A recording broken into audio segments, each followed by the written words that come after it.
The emergence of corded ware culture in European prehistory represents one of archaeology's most significant discoveries, fundamentally altering our understanding of late Neolithic societies across vast continental expanses.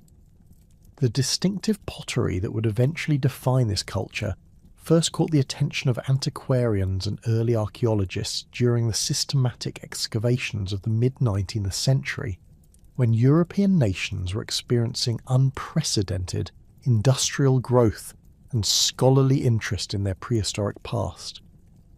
The initial recognition of corded ware pottery occurred through a series of independent discoveries across different regions of Europe. German archaeologist Rudolf Virchow first documented these characteristic vessels during excavations near Berlin in the 1870s, noting the peculiar rope-like impressions that decorated their surfaces. These early finds consisted primarily of beaker-shaped vessels with distinctive cord-marked patterns pressed into the clay while still wet, creating geometric designs that would become the hallmark of the culture. The pottery displayed a remarkable consistency and decorative technique, despite being found across geographically distant sites, suggesting a widespread cultural phenomenon that transcended local traditions. Concurrent discoveries in the Netherlands, Denmark and Poland revealed similar pottery assemblages, each bearing the unmistakable cord impressions that gave the culture its name. Dutch archaeologist J.H. Holverder's excavations in the Veluwe region during the 1890s uncovered complete burial assemblages featuring these vessels alongside stone battle axes and amber beads, providing the first comprehensive picture of corded ware material culture. The systematic nature of these finds, particularly their association with individual burial mounds, marked a dramatic departure from the collective burial traditions that had dominated European Neolithic societies for millennia. The development of a typological framework for corded ware culture progressed rapidly as more sites were excavated and comparative studies emerged. German scholar Gustav Kosinner pioneered the systematic classification of corded ware pottery during the early 20th century, establishing regional variants based on vessel shape, decorative patterns, and associated artifacts. His work identified distinct subgroups including the single grave culture of Denmark, the battle axe culture of Scandinavia, and the Fationovo culture of Russia, all sharing the fundamental characteristics of cord-decorated pottery and individual burial practices. The geographic distribution of corded ware culture proved to be extraordinary in its scope, extending from the Rhine Valley in Western Europe to the Volga River basin in eastern Russia. This vast territorial span, covering approximately 2.5 million square kilometres, represented the largest coherent archaeological culture known from prehistoric Europe. The culture's temporal framework, established through radiocarbon dating and stratigraphic analysis, placed its existence between approximately 2900 and 2300 BC, coinciding with significant climatic and environmental changes across the European continent. Environmental factors played a crucial role in shaping corded ware settlement patterns and territorial expansion. The sub-boreal climatic period, which began around 3000 BC, brought cooler and drier conditions to much of Europe, fundamentally altering the landscape and agricultural potential of different regions. These climatic changes led to the expansion of grasslands and the retreat of dense forests, creating new opportunities for pastoral economies and facilitating the movement of people and ideas across previously forested territories. The lowest soils of the North European plain proved particularly attractive to corded ware populations, offering fertile agricultural land that could support both crop cultivation and animal husbandry. Archaeological evidence indicates that these communities practiced a mixed economy combining cereal agriculture with cattle, sheep, and pig domestication. The distribution of corded ware sites closely follows the boundaries of these fertile soil zones, suggesting a deliberate selection of optimal agricultural territories. River systems served as crucial corridors for corded ware expansion and cultural transmission. The Danube, Rhine, Elbe, Vistula, and Volga rivers provided natural highways that facilitated the movement of people, goods, and ideas across the European continent. Archaeological sites cluster along these major waterways and their tributaries, indicating the importance of riverine transportation and communication networks in maintaining cultural coherence across vast distances.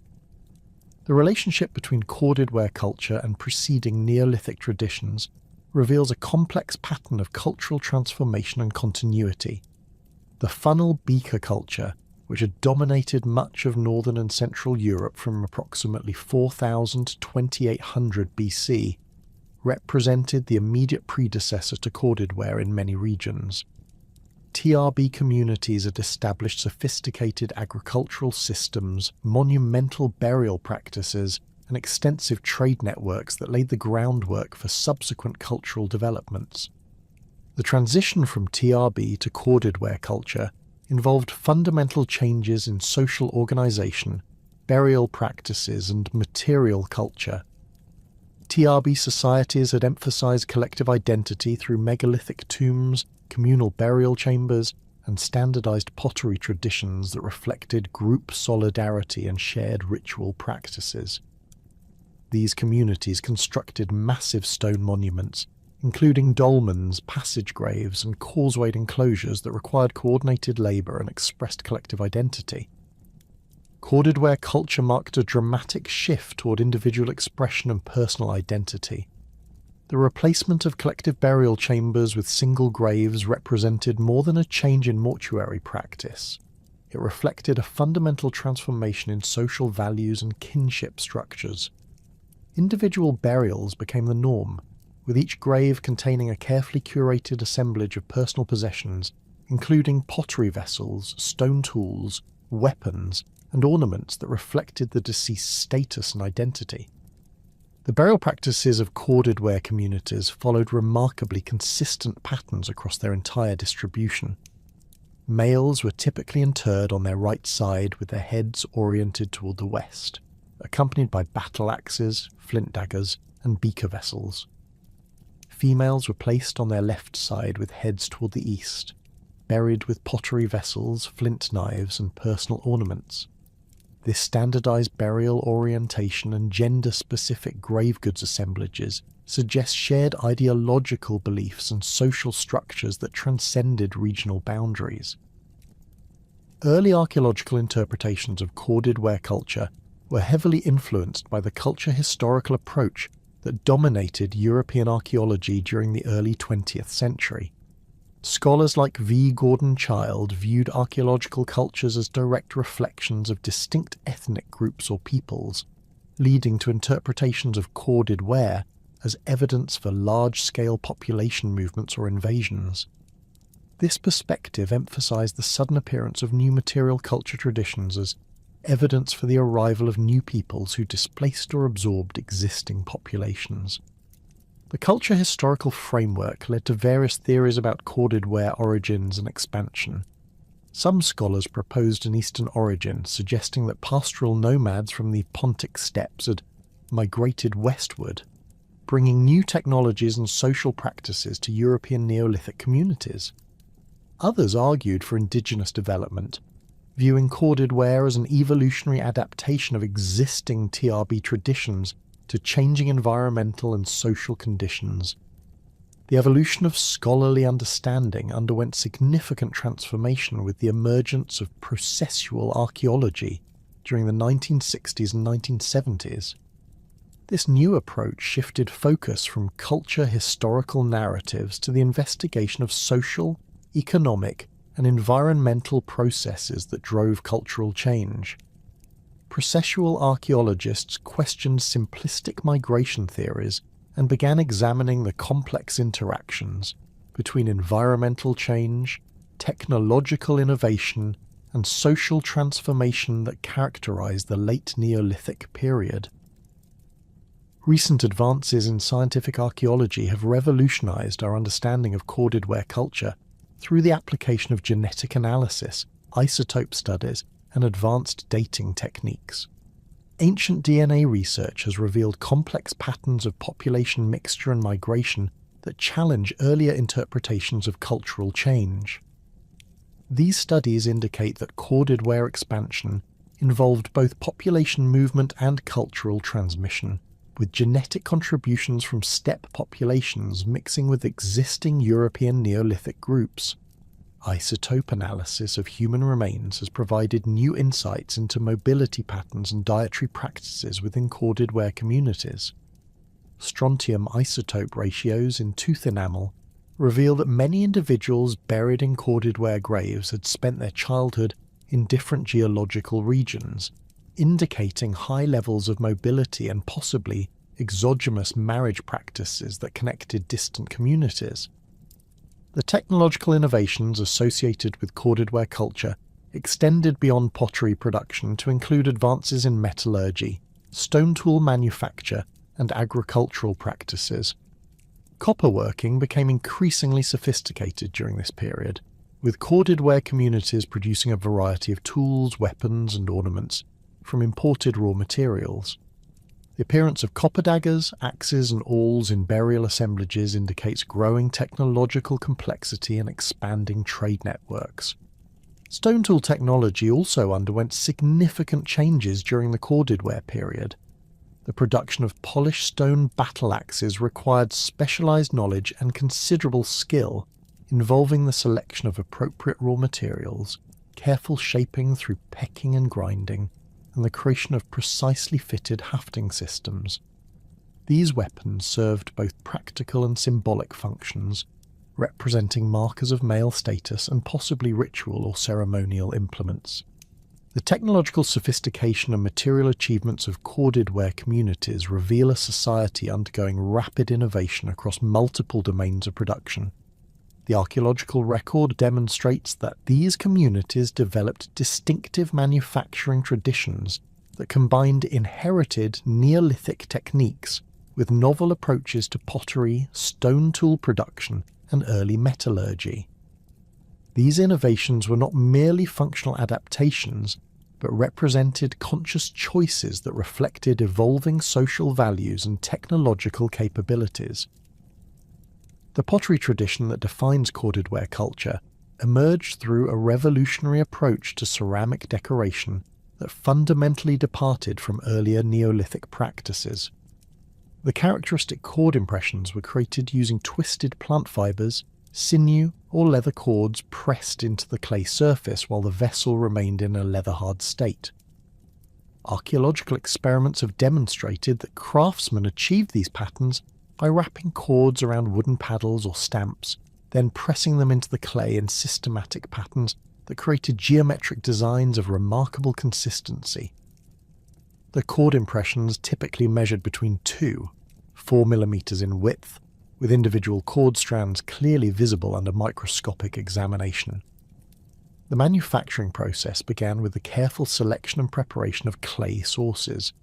Corded ware potters demonstrated sophisticated understanding of ceramic technology, consistently choosing clays with appropriate temper materials including crushed rock, sand, or organic matter that prevented cracking during the firing process.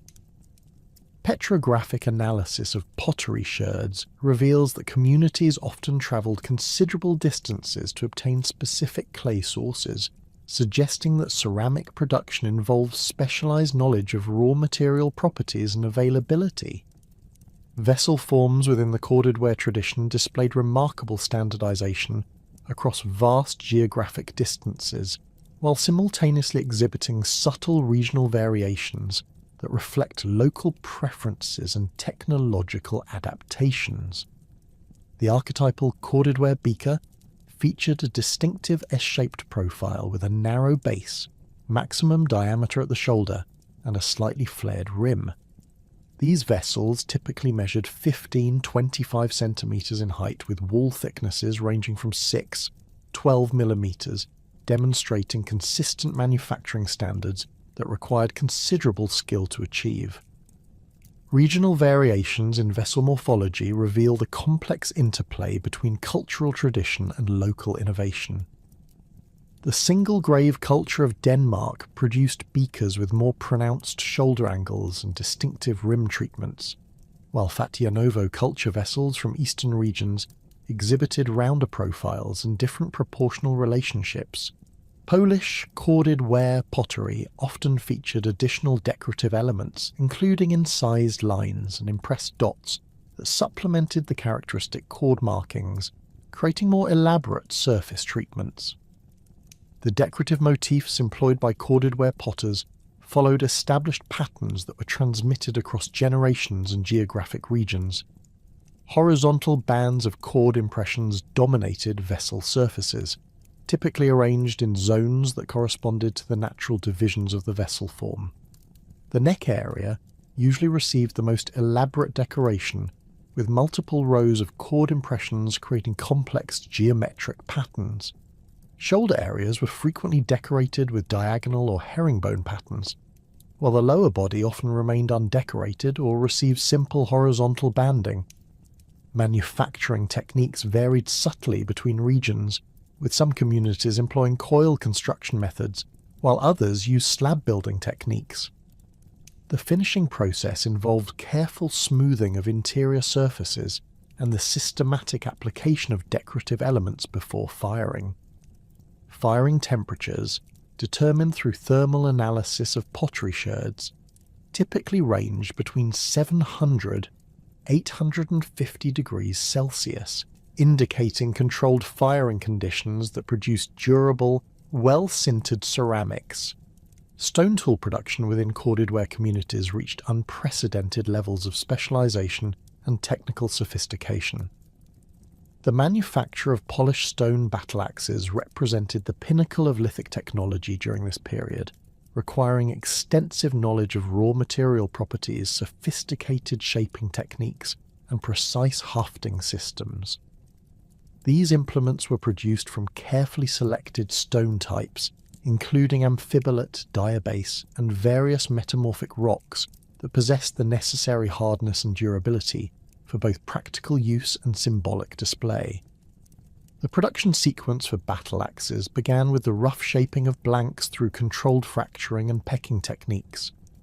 Craftsmen used hammerstones to remove excess material and establish the basic axe form, then employed increasingly fine abrasives to achieve the final shape.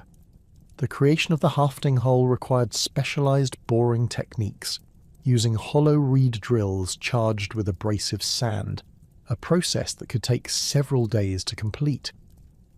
The final polishing involved rubbing the surface with fine-grained stones and abrasive compounds until a lustrous finish was achieved. Regional variations in battle axe morphology reflect both functional requirements and stylistic preferences. Scandinavian examples typically featured elongated forms with narrow blades and carefully balanced proportions, while Central European specimens often displayed broader blades and more robust construction. The eastern variants from Fatianovo culture sites exhibited distinctive boat-shaped forms that may have reflected different hafting traditions or functional requirements. Flint dagger production represented another significant technological achievement within corded ware lithic industries. These implements required the selection of high-quality flint nodules and the application of sophisticated pressure flaking techniques to achieve their characteristic leaf-shaped forms. The finest examples measured 20 centimeters in length with perfectly symmetrical outlines and razor-sharp edges maintained through careful secondary retouch. Archaeological evidence suggests that dagger production was concentrated in specific locations with access to superior raw materials, indicating specialized craft production and regional exchange networks. The technological shift towards specialized lithic production involved the development of standardized tool forms and manufacturing techniques that were transmitted across vast distances. This standardization required the establishment of apprenticeship systems and knowledge transmission mechanisms that ensured consistency in production methods and final products. Archaeological analysis of production debris at workshop sites reveals evidence for systematic reduction sequences and quality control measures that maintained high manufacturing standards. Metallurgical knowledge within corded ware communities developed gradually from limited experimentation with native copper to more sophisticated working of smelted metal.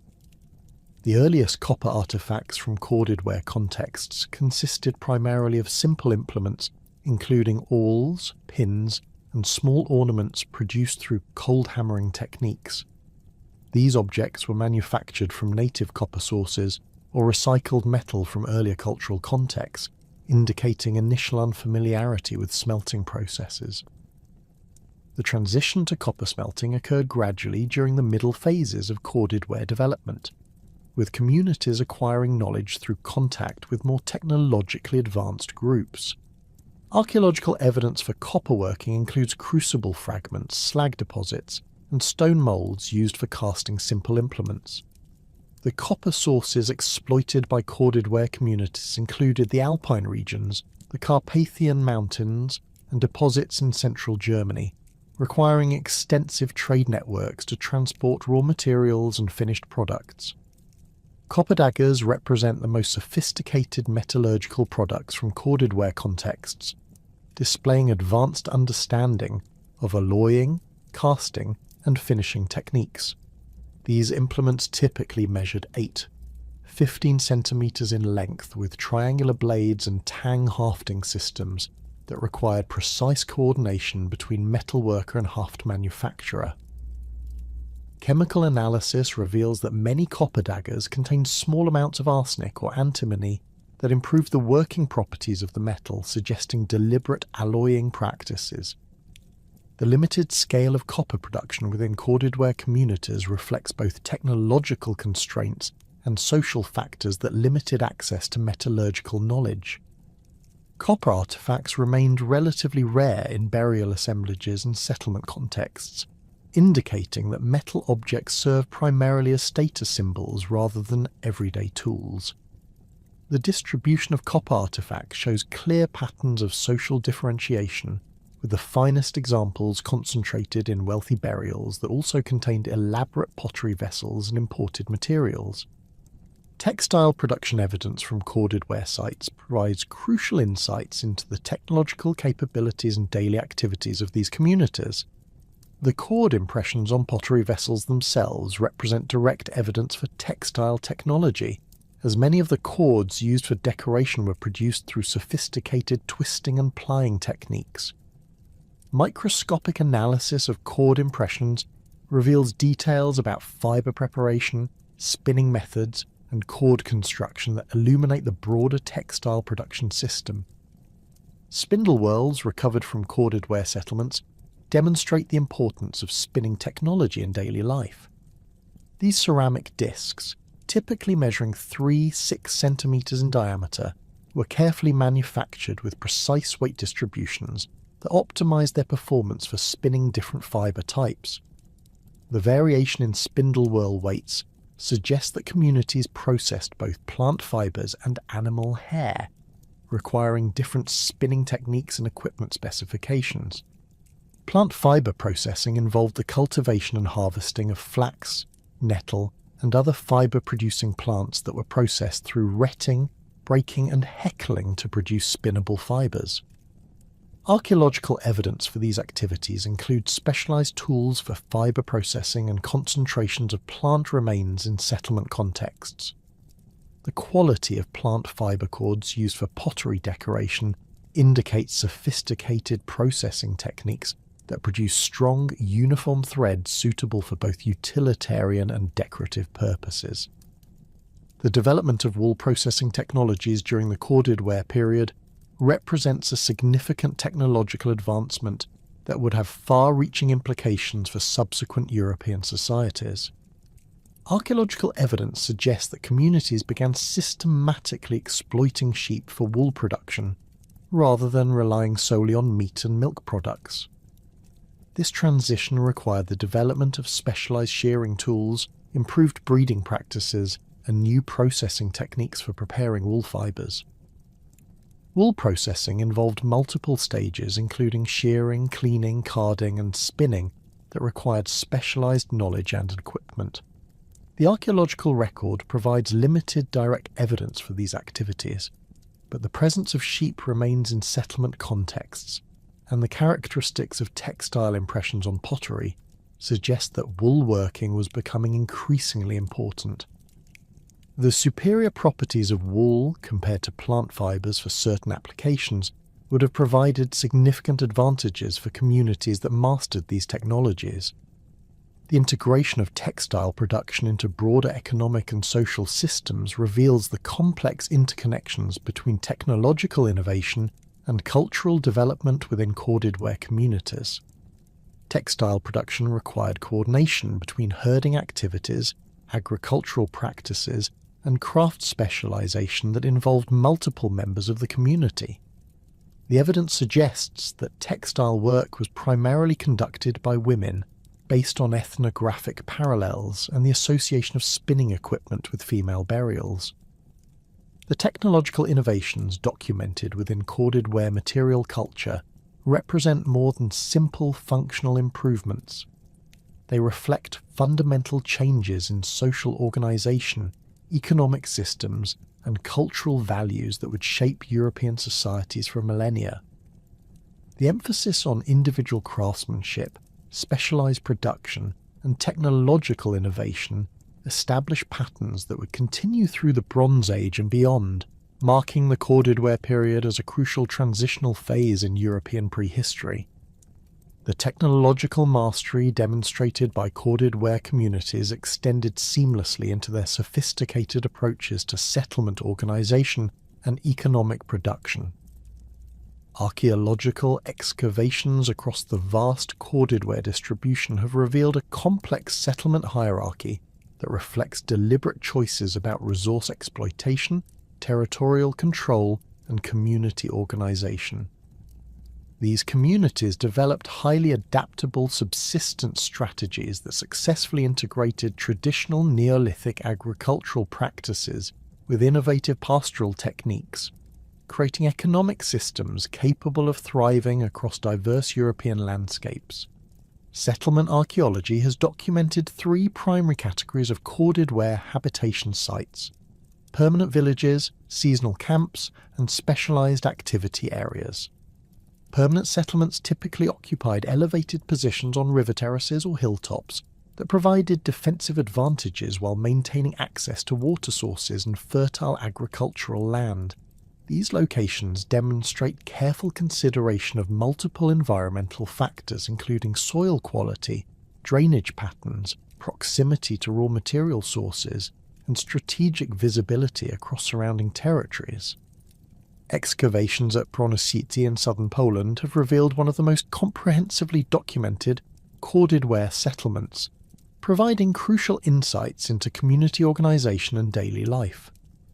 The site occupied a naturally defensible promontory overlooking the Niedzika River Valley, with archaeological evidence indicating continuous occupation spanning several centuries. The settlement layout consisted of rectangular timber-framed houses arranged in loose clusters, each surrounded by associated storage pits, refuse areas, and craft production zones. House construction within corded ware settlements followed standardized patterns that varied regionally while maintaining fundamental structural principles. The typical dwelling measured approximately 15-20 meters in length and 6-8 meters in width, constructed using a post and beam framework with walls of wattle and daub or split timber planking. Archaeological evidence indicates that roofing materials included thatch, wooden shingles, or turf depending on local resource availability and climatic conditions.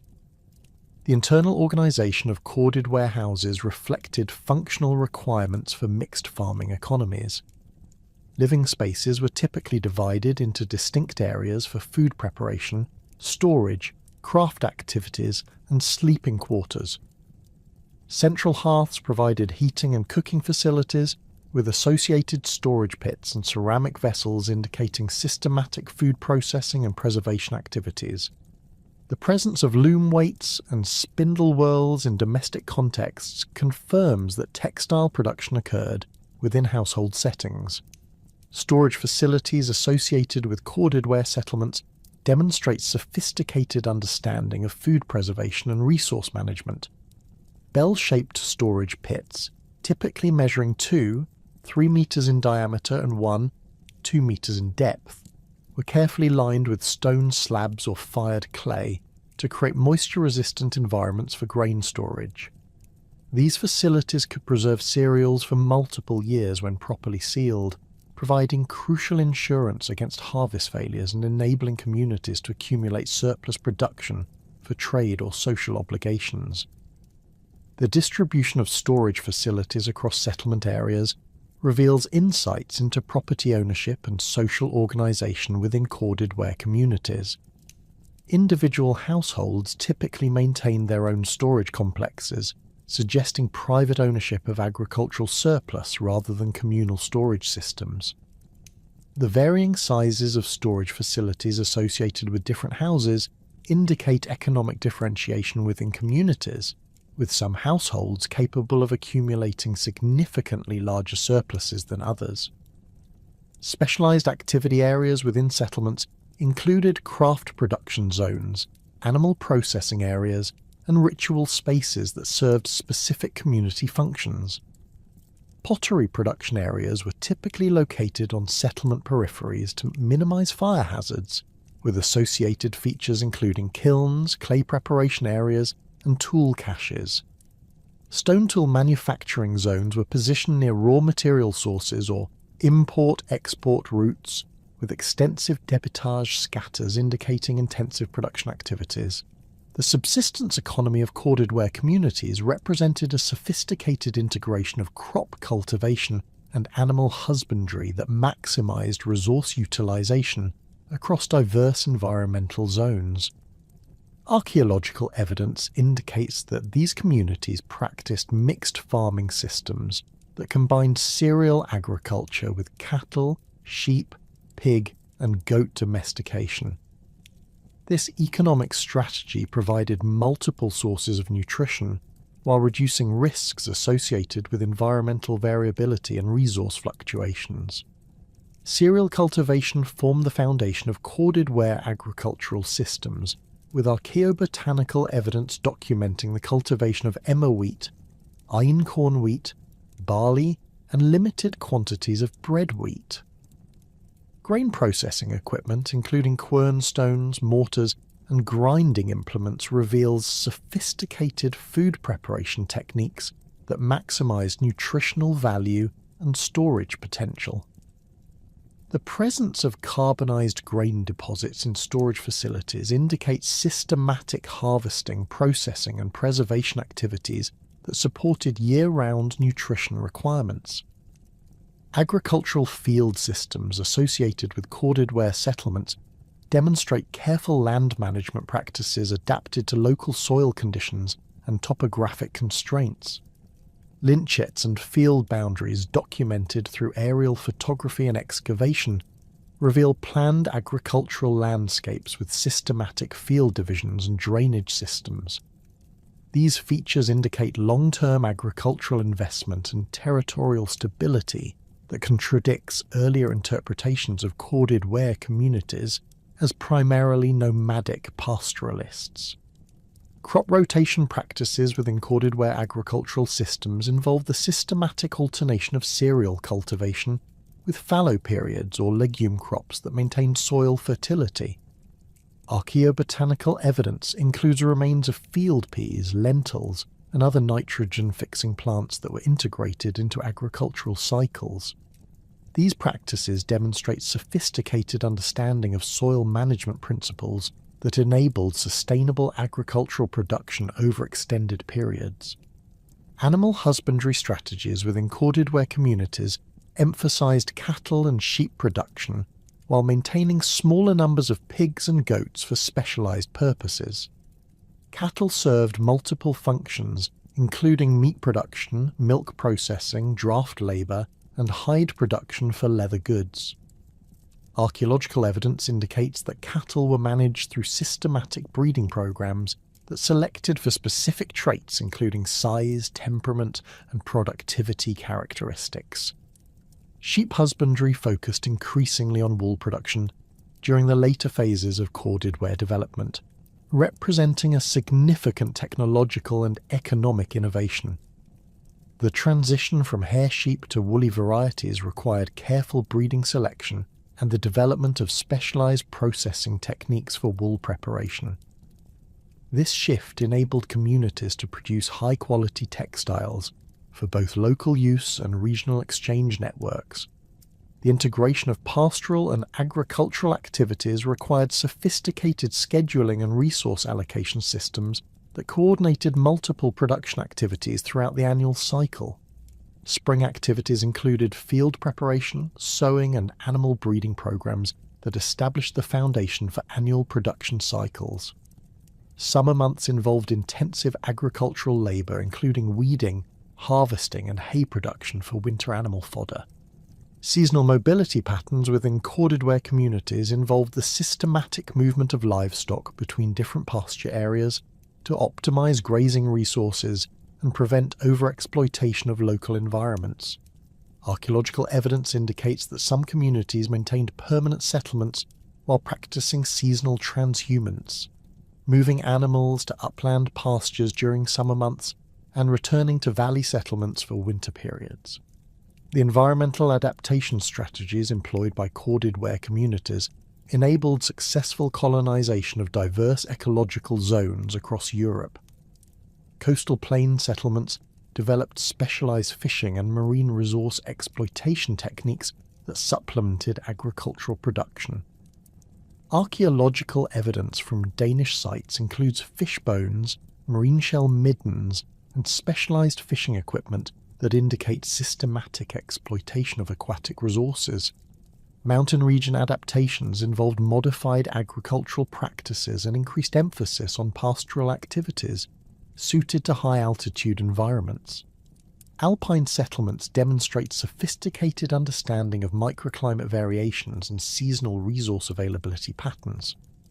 These communities developed specialized techniques for hay production, cheese making, and wool processing that maximize the economic potential of mountain environments.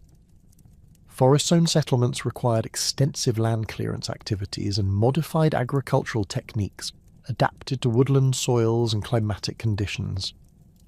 Archaeological evidence indicates that corded ware communities employed systematic burning and clearing practices to create agricultural fields within forested landscapes. These activities required coordinated community labor and long-term planning that demonstrated sophisticated environmental management capabilities. The relationship between settlement location and resource territories reveals careful planning and territorial organization within corded ware societies. Site catchment analysis indicates that settlements were positioned to optimize access to diverse resource zones, including agricultural land, pasture areas, water sources, raw material deposits, and transportation routes. This strategic positioning enabled communities to exploit multiple environmental niches while maintaining defensive capabilities and social connections. Territorial boundaries between corded ware communities appear to have been established through mutual agreement rather than fortification systems, with archaeological evidence indicating peaceful coexistence and regular interaction between neighbouring groups. Buffer zones between settlement clusters provided neutral territories for resource exploitation and social interaction, while preventing territorial conflicts that could disrupt regional stability. The development of specialized production systems within corded ware communities enabled the accumulation of surplus goods for exchange and social obligations.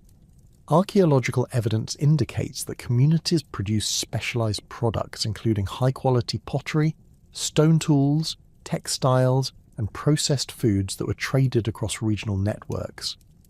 This specialization required coordination between production activities and created economic interdependencies that strengthened social relationships.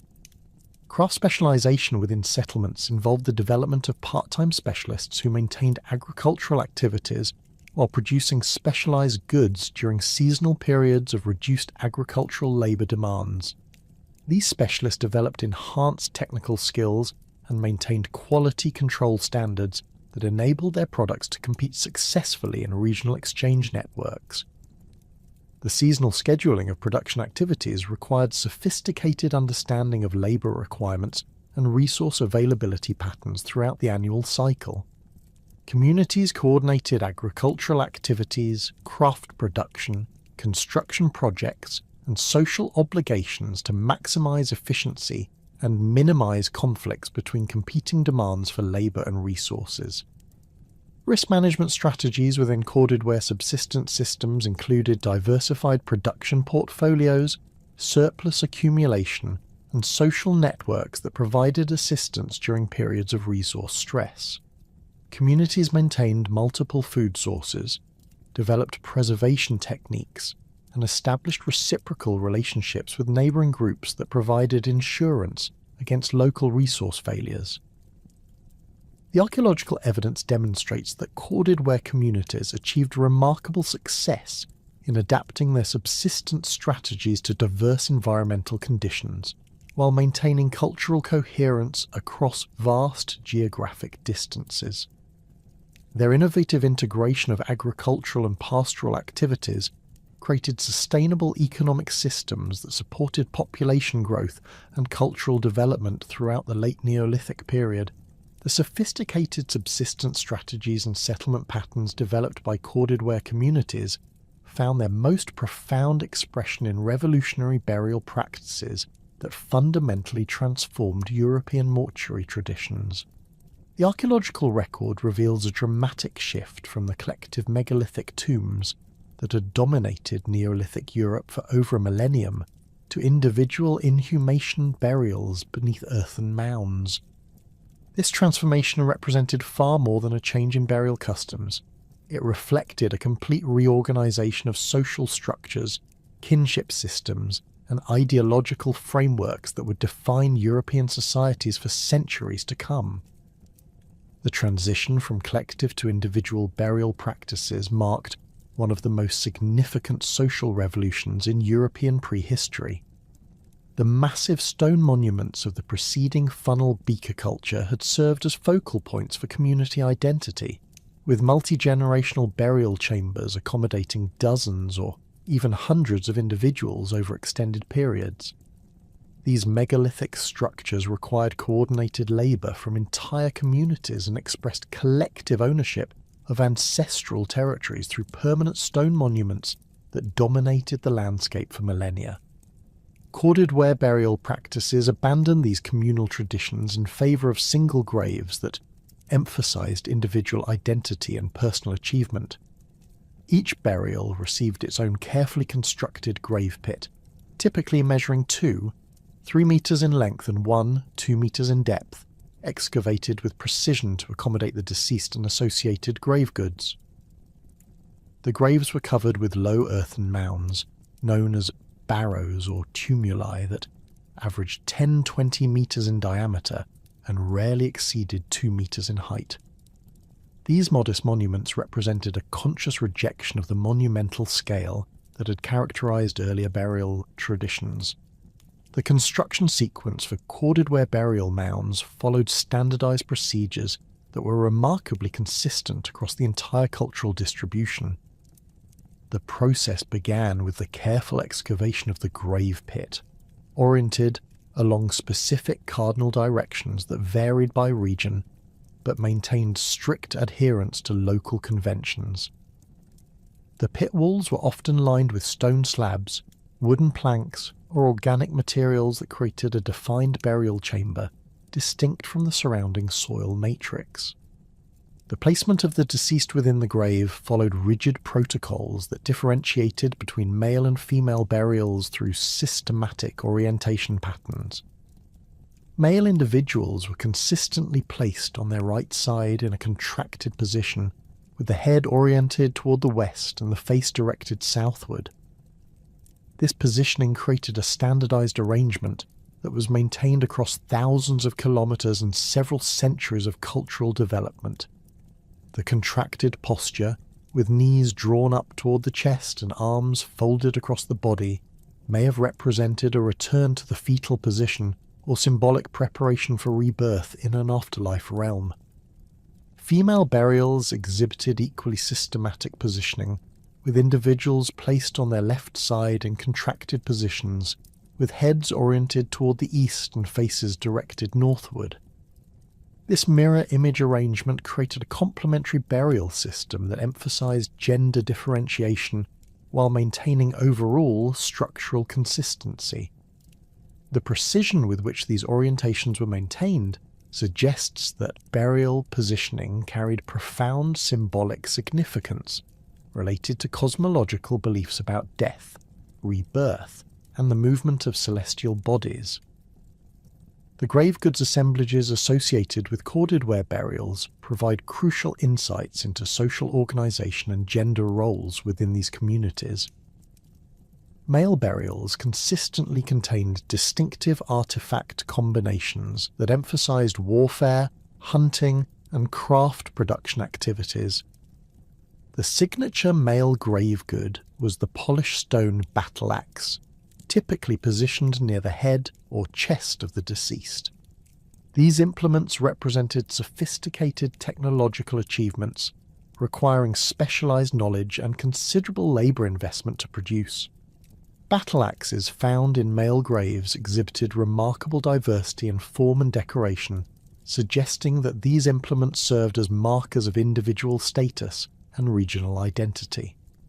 The finest examples featured elaborate surface treatments, including geometric patterns, animal motifs, and abstract designs that transformed functional tools into artistic masterpieces. Some battle axes showed evidence of extensive use wear, indicating that they had served practical functions during the owner's lifetime, while others appeared to have been manufactured specifically for burial purposes. Flint daggers represented another characteristic component of male burial assemblages, typically crafted from high-quality raw materials and exhibiting sophisticated knapping techniques. These implements often measured 25 centimeters in length with carefully retouched edges and symmetrical leaf-shaped profiles. The presence of daggers in burial contexts indicates that personal weapons served as important markers of male identity and possibly social rank within corded ware communities. Pottery vessels in male graves typically consisted of single beakers with characteristic cord-impressed decoration, positioned near the head or feet of the deceased. These vessels often contained residues of fermented beverages, suggesting their role in mortuary feasting or provisions for the afterlife journey. Chemical analysis of residues has identified evidence for various alcoholic beverages including beer, mead, and fermented fruit drinks that may have held ritual significance in burial ceremonies. Female burial assemblages presented distinctly different artifact combinations that emphasized domestic activities, craft production, and personal ornamentation. Pottery vessels form the dominant grave good category in female burials, often including multiple vessels of varying sizes and decorative treatments. These assemblages typically contained larger storage vessels alongside smaller serving bowls and cups, suggesting that pottery production and food preparation activities were closely associated with female identity. The pottery found in female graves often exhibited more elaborate decorative schemes than vessels from male burials, with complex geometric patterns, multiple cord impression techniques, and additional ornamental elements including incised lines and impressed dots. This decorative elaboration may indicate that pottery production was primarily a female activity, and that ceramic vessels served as expressions of individual artistic skill and social status. Personal ornaments formed another distinctive component of female burial assemblages, including amber beads, copper pins, bone ornaments, and stone pendants that adorn the body at the time of burial. Amber beads were particularly common, often arranged in elaborate necklaces or headbands that required considerable investment in raw materials and labour. The amber used in corded ware ornaments originated primarily from Baltic Sea deposits, indicating extensive trade networks that connected communities across vast distances. Copper ornaments in female graves included pins, rings, and decorative plaques that represented some of the earliest metalwork found in northern European contexts. These objects were typically manufactured from imported copper that originated from Alpine or Carpathian sources, demonstrating the integration of corded ware communities into broader European exchange networks. The association of copper ornaments with female burials suggests that women may have played important roles in maintaining trade relationships and managing valuable resources. The differential distribution of grave goods between male and female burials reveals systematic patterns of social organisation that emphasised complementary gender roles within corded ware society. Males were associated with warfare, hunting, and external activities that required mobility and physical prowess, while females were connected to domestic production, craft specialisation, and community maintenance activities. This division of labour appears to have been institutionalised through burial practices that reinforced gender distinctions even in death. Evidence for social stratification within corded ware communities emerges clearly from the analysis of burial wealth disparities and the differential investment of labour in grave construction. The most elaborate burials contained extensive grave good assemblages, sophisticated pottery vessels, imported raw materials, and carefully constructed burial chambers that required significant community investment. These wealthy burials were typically covered by larger barrows that consumed greater quantities of earth and labour during construction. The emergence of warrior elites is particularly evident in a subset of male burials that contained exceptional weapon assemblages and evidence for violent conflict. Some individuals were buried with multiple battle axes, elaborate daggers, and evidence for healed combat injuries that indicate participation in organised warfare. These warrior burials often occupied prominent positions within cemetery areas and were covered by the largest barrows, suggesting that military prowess provided a pathway to elevated social status. Regional variations in burial wealth indicate that social stratification developed at different rates and intensities across the corded ware distribution. Scandinavian single-grave culture cemeteries show relatively modest wealth differences, with most burials containing standardised grave good assemblages and similar barrow constructions. In contrast, Central European corded ware cemeteries exhibit dramatic wealth disparities, with some burials containing elaborate imported goods, while others received minimal grave good assemblages.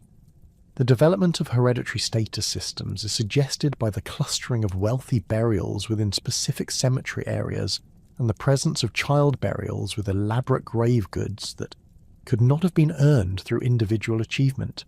Some juvenile burials contained miniature versions of adult weapon sets, amber ornaments, and high-quality pottery vessels that indicate inherited social position rather than personal accomplishment. Cemetery organisation patterns reveal sophisticated concepts of kinship and territorial organisation within corded ware communities. Burial grounds were typically established on elevated locations that provided visibility across surrounding territories while remaining separate from settlement areas. These locations were used continuously over multiple generations, creating permanent markers of community identity and ancestral connections to specific territories. The spatial arrangement of graves within cemeteries followed systematic patterns that reflected social relationships and kinship structures. Related individuals were often buried in clusters or rows that maintained family groupings even in death. The orientation and positioning of individual graves within these clusters may have indicated specific kinship relationships, marriage patterns, or inheritance systems that governed social organisation within living communities. Ritual practices associated with corded ware burial ceremonies involved complex sequences of activities that extended beyond simple interment procedures. Archaeological evidence indicates that mortuary rituals included feasting activities, ceremonial destruction of grave goods, and the construction of temporary structures that facilitated community participation in burial ceremonies. Fire played an important role in these rituals, with evidence for burning activities associated with grave construction and barrow building. The practice of grave good destruction or killing appears to have been widespread within corded ware burial traditions. Pottery vessels were often deliberately broken before placement in graves, battle axes were damaged through intentional fracturing, and other artifacts showed evidence for ritual destruction that may have released their spiritual essence for use in the afterlife. This practice indicates sophisticated beliefs about the relationship between material objects and spiritual realms. Mortuary symbolism within corded ware burial practices reveals complex cosmological beliefs that integrated concepts of death, rebirth, and celestial movement. The systematic orientation of burials according to cardinal directions suggests that communities maintained sophisticated astronomical knowledge and incorporated celestial observations into their mortuary rituals. The east-west orientation pattern may have related to the daily movement of the sun or seasonal cycles that governed agricultural activities. Animal symbolism appears to have played important roles in corded ware mortuary beliefs, with evidence for animal sacrifices, symbolic animal representations, and the inclusion of animal remains in burial contexts. Cattle bones were occasionally included in grave assemblages, possibly representing sacrificial offerings or provisions for the afterlife journey. The presence of wild animal bones may indicate hunting prowess or totemic relationships that connected individuals to specific animal spirits. The construction of burial mounds involved community labour that strengthened social bonds while creating permanent monuments to deceased individuals. The earth used in barrow construction was typically obtained from specific sources that may have held symbolic significance, with some mounds containing alternating layers of different soil types that created visible stratigraphy. These construction techniques required planning and coordination that involved multiple community members in the burial process. Mortuary architecture evolved throughout the corded ware period, with later burials showing increased standardization and the development of regional traditions that reflected local preferences and available materials. Some regions developed distinctive burial chamber construction techniques, including stone-cist graves, wooden coffins, and elaborate organic coverings that protected the deceased from direct contact with earth. These architectural innovations demonstrate continued experimentation and refinement of burial practices over time. The integration of corded ware burial practices into broader European mortuary traditions reveals complex patterns of cultural transmission and innovation that influence subsequent Bronze Age developments. The emphasis on individual burial, gender-specific grave goods, and warrior symbolism established patterns that would dominate European burial practices for millennia. The social stratification evident in corded ware cemeteries laid the foundation for the hierarchical societies that would emerge during the early Bronze Age. The revolutionary burial practices that defined corded ware communities across Europe manifested in distinctly different regional expressions that reflected local adaptations to environmental conditions, existing cultural traditions, and specific historical circumstances. Among these regional variants, the single grave culture of Denmark and northern Germany emerged as one of the most archaeologically visible and well-documented manifestations of the broader corded ware phenomenon. This northern European tradition developed its own distinctive characteristics while maintaining the fundamental ideological and material culture elements that connected it to the wider corded ware world. The single grave culture, known in Danish archaeology as enkelt gravskulpturen, flourished between approximately 2800 and 2200 BC across the Jutland Peninsula, the Danish islands, Schleswig-Holstein, and adjacent regions of northern Germany. The culture derived its name from the characteristic burial practice of interring individuals in single graves beneath low earthen mounds. a practice that represented a dramatic departure from the megalithic burial traditions of the preceding funnel beaker culture. Archaeological investigations have documented over 50,000 single-grave burial mounds across Denmark alone, creating one of the most comprehensive data sets for understanding corded ware social organisation and cultural practices. The development of single-grave culture occurred through a complex process of cultural transformation that involved both indigenous adaptation and external influence. The preceding funnel beaker culture had established sophisticated agricultural communities across the region, constructing massive megalithic tombs and developing extensive trade networks that connected Scandinavia to Central European cultural spheres. The transition to single-grave practices involved the gradual abandonment of megalithic construction and the adoption of individual burial customs that emphasized personal identity over collective commemoration. Archaeological evidence indicates that the transformation occurred over several generations, rather than through sudden cultural replacement. Early single-grave burials occasionally reused existing megalithic chambers, placing individual interments within structures originally designed for collective burial. This transitional phase demonstrates that cultural change involved negotiation between traditional practices and innovative approaches rather than complete abandonment of earlier customs. The material culture of single-grave communities combined traditional Scandinavian elements with innovations derived from broader corded ware traditions.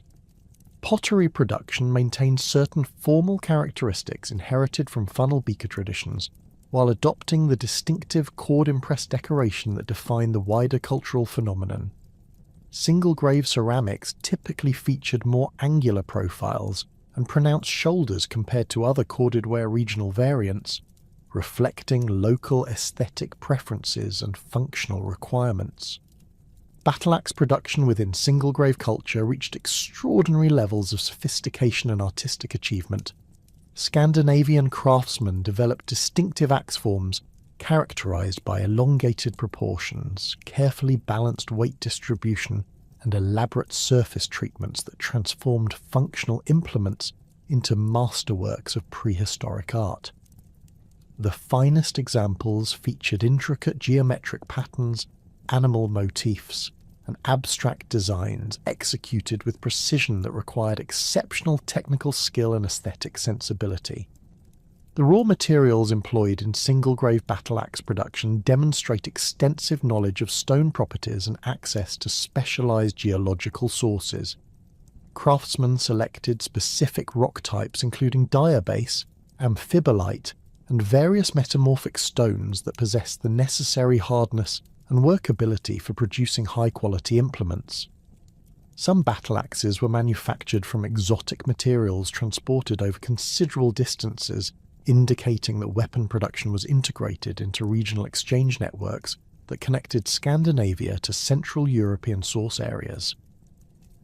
Regional variations within single-grave culture reflect adaptation to local environmental conditions and cultural preferences that developed over several centuries of cultural evolution. The Western Jutland variant emphasized pastoral activities and developed distinctive pottery forms suited to mobile lifestyles, while Eastern Danish communities maintained stronger agricultural traditions and produced more elaborate ceramic assemblages. These regional differences demonstrate the flexibility of corded ware cultural systems and their capacity to adapt to diverse ecological and social circumstances. Settlement patterns within single-grave territories reveal sophisticated territorial organization and resource management strategies adapted to Scandinavian environmental conditions. Communities established permanent settlements on elevated locations that provided defensive advantages while maintaining access to diverse resource zones, including agricultural land, grazing areas, and coastal resources. The distribution of settlements indicates systematic territorial division that minimized conflicts while maximizing access to essential resources.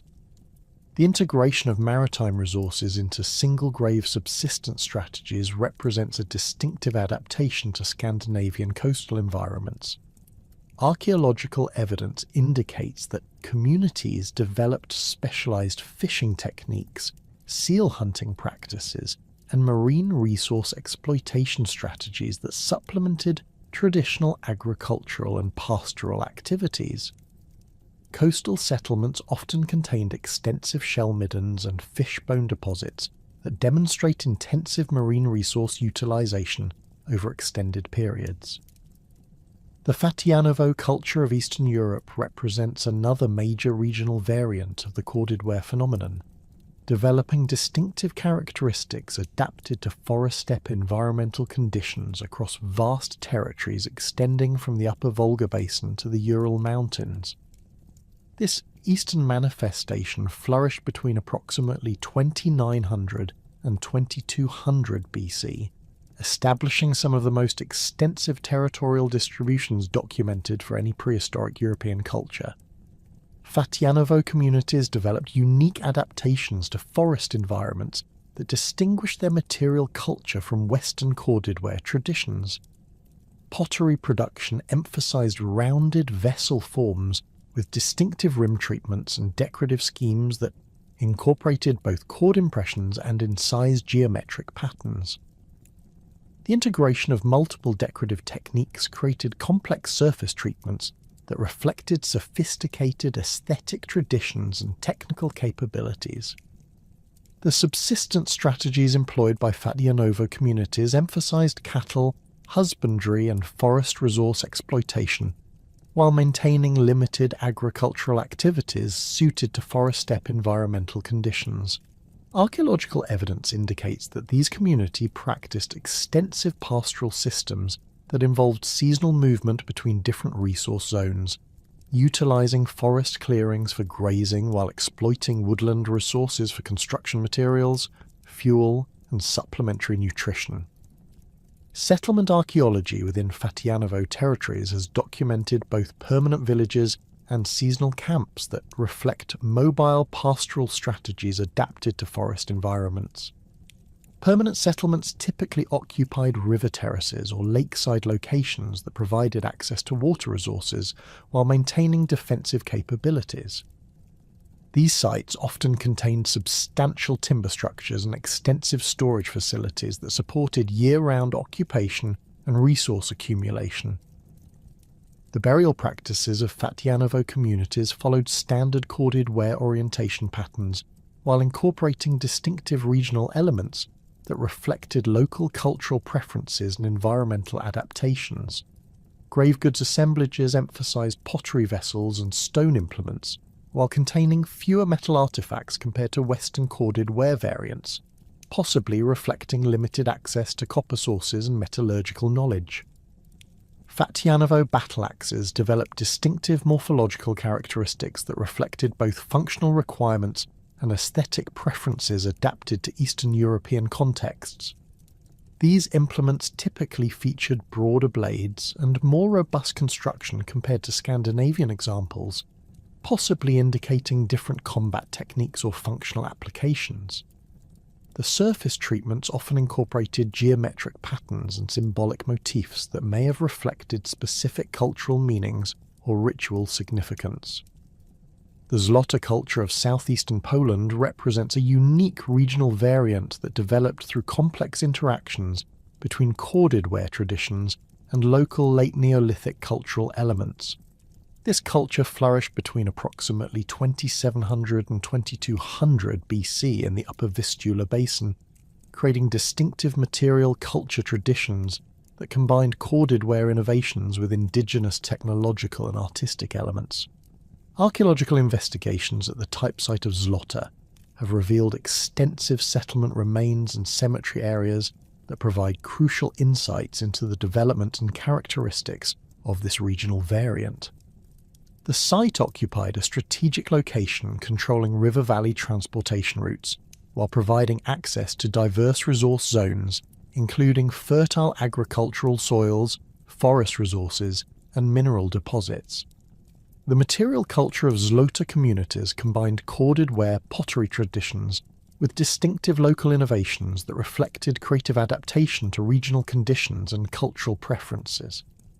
Ceramic production incorporated cord-impressed decoration alongside incised geometric patterns, impressed dots, and other ornamental elements that created complex decorative schemes unique to this regional tradition.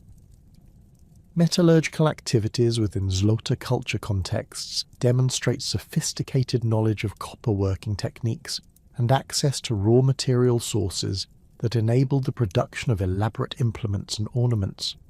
Archaeological evidence includes copper daggers, pins, ornaments, and tools that exhibit advanced manufacturing techniques and artistic sensibilities. The quality and quantity of metal artifacts from Zlota sites indicate that these communities participated actively in regional exchange networks that distributed copper products across Central European territories.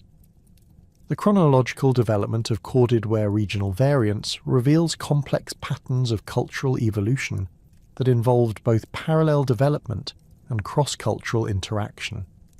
The earliest manifestations appeared simultaneously across multiple regions around 2900 BCE, suggesting rapid cultural transmission rather than gradual diffusion from a single source area. This pattern indicates that corded ware innovations spread through established social networks and communication systems that connected late Neolithic communities across vast European territories. Internal periodization within individual regional variants demonstrates continuous cultural evolution and adaptation over several centuries of development. Early phases typically emphasize the adoption of fundamental corded ware characteristics, including individual burial practices, cord-impressed pottery, and battle axe production. Middle phases witness the development of distinctive regional characteristics and the elaboration of local traditions that reflected environmental adaptation and cultural creativity.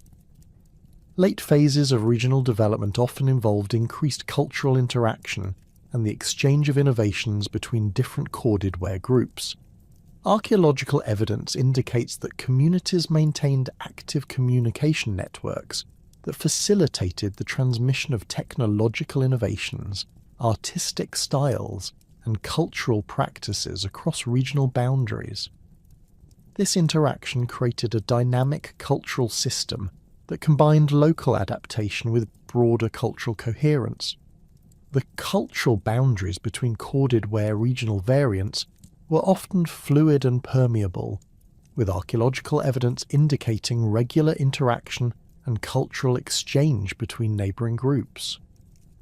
Transitional zones between major regional variants contained mixed material culture assemblages that reflected cultural interaction and possibly population movement between different territories. These boundary areas often served as centres for innovation and cultural synthesis that contributed to the overall dynamism of corded ware cultural systems. Interaction zones with contemporary non-corded ware cultures created complex patterns of cultural exchange and mutual influence that shaped the development of all participating groups.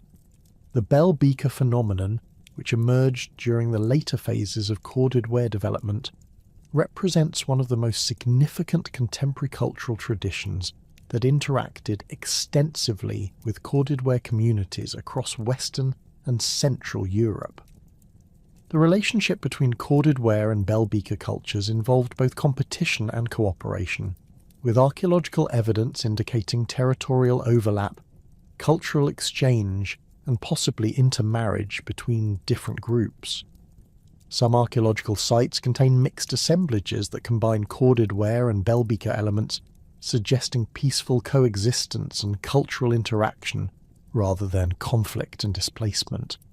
Bell beaker influence on later corded ware development is particularly evident in metallurgical innovations, pottery styles, and burial practices that show clear evidence for cultural borrowing and adaptation. The adoption of bell beaker copper working techniques enabled some corded ware communities to enhance their metallurgical capabilities and produce more sophisticated metal implements and ornaments. The territorial distribution of different corded ware regional variants reflects systematic adaptation to diverse environmental conditions and resource availability patterns across the European continent. Northern variants like single grave culture developed adaptations suited to maritime environments and temperate forest conditions, while eastern variants like Fatianovo culture emphasized forest steppe adaptations and extensive pastoral systems. Central European variants occupied intermediate positions that enabled them to serve as cultural intermediaries between different regional traditions.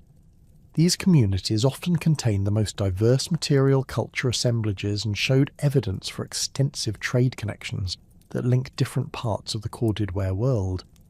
Their strategic positions along major river systems and transportation routes facilitated cultural exchange and economic integration across vast territories. The persistence of regional variants throughout the corded ware period demonstrates the successful adaptation of basic cultural innovations to diverse local conditions and requirements. Each regional tradition developed distinctive characteristics while maintaining fundamental connections to the broader corded ware cultural system, creating a complex mosaic of related but distinct archaeological cultures that dominated late Neolithic Europe for over 6 centuries. The complex regional variations that characterized corded ware cultural expression across Europe provide crucial context for understanding the profound demographic and linguistic transformations that accompanied this archaeological phenomenon. Modern scientific methods have revolutionized our comprehension of these ancient societies, revealing intricate patterns of population movement, genetic admixture, and language dispersal that fundamentally altered the trajectory of European prehistory. The convergence of linguistic analysis, ancient DNA research, isotope studies, and archaeological evidence has created an unprecedented window into the mechanisms of cultural and biological change during the 3rd millennium BC. Linguistic evidence for Proto-Indo-European connections to corded ware culture emerges from multiple analytical approaches that examine vocabulary, phonological patterns, and grammatical structures preserved in historically documented Indo-European languages. The reconstruction of Proto-Indo-European lexicon reveals extensive terminology related to wheeled vehicles, horse domestication, and pastoral activities that corresponds closely to archaeological evidence from corded ware contexts. Terms for wheel, axle, and wagon appear across multiple Indo-European language families with sufficient phonological regularity to indicate common ancestral forms that predate the historical dispersal of these languages. The pastoral vocabulary preserved in Proto-Indo-European includes sophisticated terminology for cattle management, dairy production, and animal husbandry practices that aligns precisely with archaeological evidence for corded ware subsistence strategies. Words for cow, bull, and milk demonstrate the central importance of cattle in Proto-Indo-European society, while terms for sheep, wool, and weaving reflect the textile production systems documented in corded ware archaeological contexts. Kinship terminology reconstructed for Proto-Indo-European reveals social organization patterns that correspond to the individual burial practices and evidence for patrilineal descent systems documented in corded ware cemeteries. The emphasis on paternal lineages in Proto-Indo-European kinship vocabulary, including terms for father, paternal uncle, and patrilineal clan, aligns with archaeological evidence for male-centered burial practices and the inheritance pattern suggested by cemetery organization. Religious and mythological vocabulary preserved in Indo-European traditions includes terminology for sky gods, warrior deities, and celestial phenomena that may reflect the cosmological beliefs underlying corded ware burial orientation patterns. The Proto-Indo-European Sky Father appears in various forms across Indo-European mythologies, while terms for dawn and concepts of cosmic order suggest sophisticated astronomical knowledge consistent with the precise burial orientations documented in corded ware cemeteries. The geographical distribution of Indo-European languages provides crucial evidence for understanding the dispersal routes and timing of Proto-Indo-European expansion. The Anatolian languages, including Hittite, represent the earliest documented Indo-European linguistic tradition, with cuneiform texts dating to the 2nd millennium BC. The archaic characteristics preserved in Anatolian languages suggest that this branch separated from the main Indo-European stem at an early date, possibly corresponding to population movements that preceded or accompanied the initial Corded Ware expansion. The relationship between archaeological cultures and linguistic dispersals involves complex processes that cannot be reduced to simple one-to-one correlations between material culture traditions and language families. However, the temporal and spatial coincidence between Corded Ware expansion and the inferred dispersal of Indo-European languages provides compelling evidence for a connection between these phenomena. The rapid spread of Corded Ware cultural elements across Europe between 2900 and 2500 BC corresponds closely to linguistic models for Indo-European dispersal that place the initial expansion in the early 3rd millennium BC. Ancient DNA research has transformed our understanding of Corded Ware population genetics through the analysis of nuclear and mitochondrial DNA extracted from skeletal remains across multiple sites and time periods. These studies have revealed dramatic genetic changes that accompanied Corded Ware cultural expansion, including substantial population replacement in some regions and complex patterns of admixture between incoming populations and established Neolithic communities. The genetic signature of Corded Ware populations includes significant ancestry components derived from Pontic-Caspian steppe populations, particularly those associated with the Yamnaya culture that flourished in the grasslands north of the Black Sea during the early 3rd millennium BC. This steppe ancestry component, characterized by specific haplogroup frequencies and autosomal genetic markers, appears across Corded Ware populations from Germany to Russia, indicating large-scale population movement rather than purely cultural diffusion.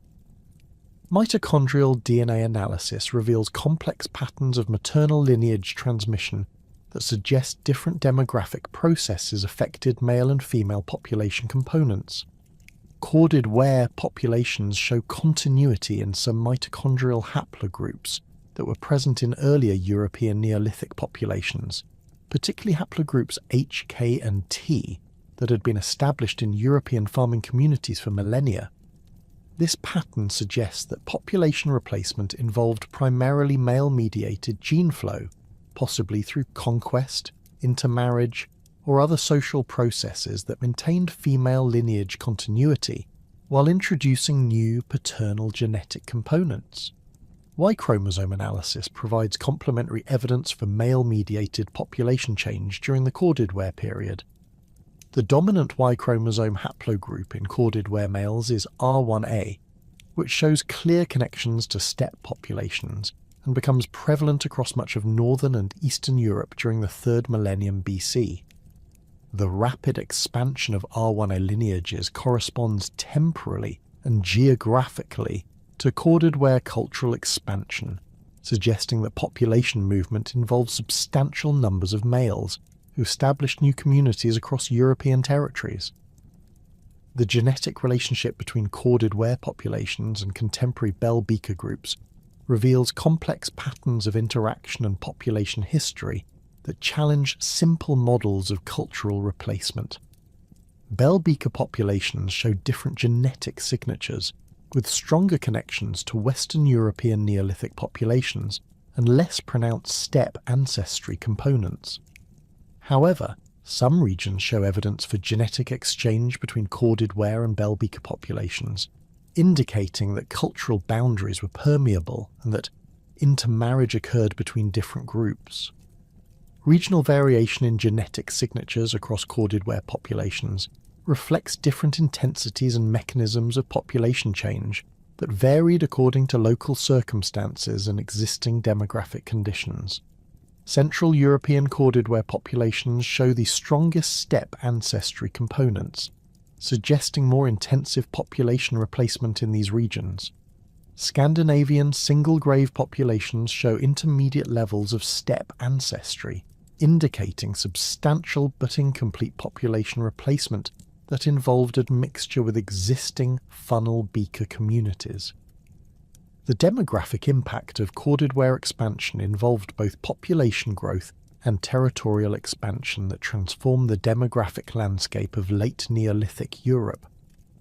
Genetic diversity measures suggest that corded ware populations experienced rapid demographic expansion following their initial establishment, possibly due to successful adaptation to European environmental conditions and the adoption of intensive agricultural and pastoral strategies that supported larger population densities.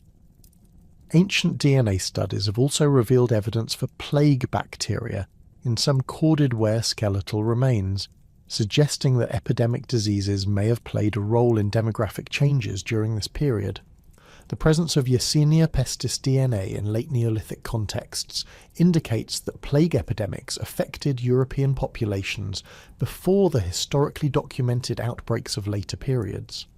These disease episodes may have contributed to population decline in some regions and facilitated the expansion of corded ware communities into territories previously occupied by other groups.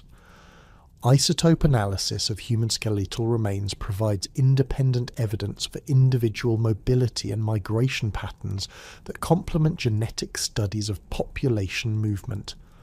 Strontium isotope ratios in tooth enamel reflect the geological environment where individuals spent their childhood, enabling researchers to identify non-local individuals who migrated between different regions during their lifetime.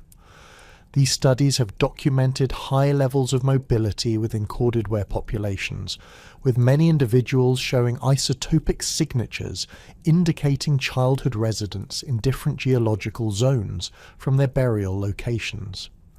Oxygen isotope analysis provides additional evidence for mobility patterns and climatic adaptation within corded ware populations.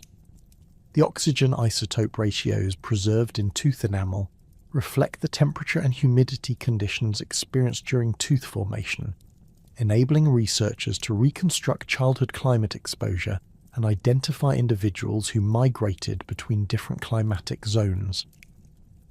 These analyses have revealed evidence for long-distance movement that connected regions with different environmental conditions, suggesting that corded ware communities maintained extensive social networks that facilitated individual mobility across vast territories.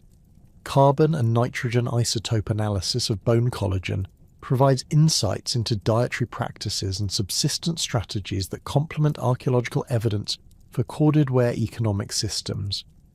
These studies have documented the dietary importance of animal protein in corded ware populations, consistent with archaeological evidence for intensive pastoral activities and cattle husbandry. Regional variations in isotopic signatures reflect different subsistence strategies adapted to local environmental conditions, with coastal populations showing evidence for marine resource consumption, while inland communities relied primarily on terrestrial animal and plant resources. The integration of isotopic evidence with archaeological data reveals complex patterns of seasonal mobility and resource exploitation that characterized corded ware economic systems. Some individuals show isotopic evidence for seasonal dietary changes that may reflect transhumant pastoral practices or participation in seasonal hunting and gathering activities. These patterns suggest that corded ware communities maintained flexible subsistence strategies that involved both sedentary agricultural activities and mobile resource exploitation depending on seasonal availability and local conditions. Lead isotope analysis of metal artifacts provides evidence for trade networks and resource procurement strategies that connected corded ware communities to distant raw material sources. Copper artifacts from corded ware contexts show lead isotope signatures that correspond to specific ore deposits in the Alps, Carpathians, and other European mountain regions. The distribution of these signatures reveals extensive trade networks, that transported metal objects and raw materials across hundreds of kilometers, indicating sophisticated economic integration across the corded ware cultural sphere. The debate over migration versus cultural diffusion models for corded ware expansion has been fundamentally transformed by genetic and isotopic evidence that demonstrates substantial population movement rather than purely cultural transmission. Earlier archaeological models that emphasize cultural diffusion and indigenous adoption of corded ware innovations have been challenged by genetic evidence showing dramatic population replacement in many regions.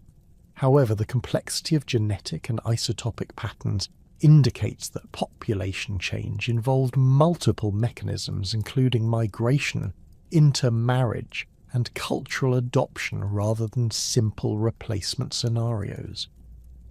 The steppe ancestry components identified in corded ware populations provide crucial evidence for understanding the geographical origins and expansion routes of these communities. Genetic comparisons with contemporary steppe populations, particularly Yamnaya groups from the Pontic-Caspian region, indicate that corded ware populations derived substantial ancestry from these eastern sources. However, the genetic signatures also show evidence for admixture with European Neolithic populations, indicating that expansion involved interaction and intermarriage with established communities rather than complete replacement. The timing of genetic changes associated with corded ware expansion corresponds closely to archaeological evidence for cultural transformation, supporting models that link population movement to material culture change. Radiocarbon dating of skeletal remains with steppe ancestry components indicates that genetic changes occurred rapidly during the early phases of corded ware development, suggesting that population movement was a primary mechanism for cultural expansion rather than a secondary consequence of cultural change. Regional patterns of genetic admixture reveal different interaction models between incoming corded ware populations and established Neolithic communities. Some regions show evidence for gradual admixture over several generations, suggesting peaceful coexistence and intermarriage between different groups. Other areas show more abrupt genetic changes that may indicate conquest, displacement, or other forms of demographic replacement that involved less interaction between different populations. The complex patterns of population movement and genetic admixture that characterize corded ware expansion created the foundation for sophisticated exchange networks that would fundamentally transform the economic landscape of late Neolithic Europe. These communities established trade relationships that extended across vast distances, connecting Baltic amber sources with alpine copper deposits and linking Atlantic coastal regions with the steppes of Eastern Europe. The archaeological evidence reveals a level of economic integration that surpassed anything previously documented in European prehistory, with standardized goods, specialized production centers, and regular exchange relationships that maintained cultural coherence across territories spanning thousands of kilometers. The procurement and distribution of raw materials form the backbone of corded ware exchange systems, with communities developing specialized knowledge of resource locations and establishing regular supply networks that ensured consistent access to essential materials. Flint extraction sites across northern Europe show clear evidence for intensified production during the corded ware period, with mining operations at locations like Grimes Graves in England and Krzemionki in Poland expanding significantly to meet growing demand for high-quality lithic materials. These extraction sites developed sophisticated underground mining techniques, including vertical shafts extending up to 15 meters below ground level and horizontal galleries that followed flint seams through chalk deposits. The organization of flint mining operations required coordinated labor and specialized knowledge that transformed these locations into major production centers serving regional markets. Archaeological evidence indicates that mining communities developed systematic extraction techniques, including the use of antler picks for excavation, wooden supports for tunnel stability, and sophisticated lighting systems using oil lamps and torches. The scale of these operations is demonstrated by sites like Spienne in Belgium, where over 10,000 extraction shafts have been documented across an area exceeding 100 hectares. Quality control measures within flint production systems ensured that only superior materials entered exchange networks, with mining communities developing standardized criteria for evaluating raw material properties. The finest flint nodules were reserved for prestige items including ceremonial daggers and elaborate scrapers, while lower-grade materials were processed into everyday tools and trade blanks. This systematic grading created hierarchical distribution networks where the highest quality materials reached the most distant markets and prestigious consumers. The transportation of flint materials across Europe required sophisticated logistics and established trade routes that connected production centres with consumer communities. Archaeological distributions reveal that high-quality flint from specific sources travelled hundreds of kilometres from their origins, with distinctive materials from the Grand Pressigny region of France appearing in assemblages across Western and Central Europe. The consistency of these distributions indicates regular trade relationships rather than sporadic exchange, suggesting that corded ware communities maintained permanent commercial connections that operated over multiple generations. Amber procurement from Baltic coastal regions represents one of the most extensive and well-documented trade networks of the corded ware period. The fossilized resin deposits along the Baltic sea shores provided a unique resource that became highly valued across European communities for its aesthetic properties, workability, and possible magical or protective qualities. Amber collection involved specialized knowledge of coastal geology and weather patterns that determined when storms would expose fresh deposits along shorelines.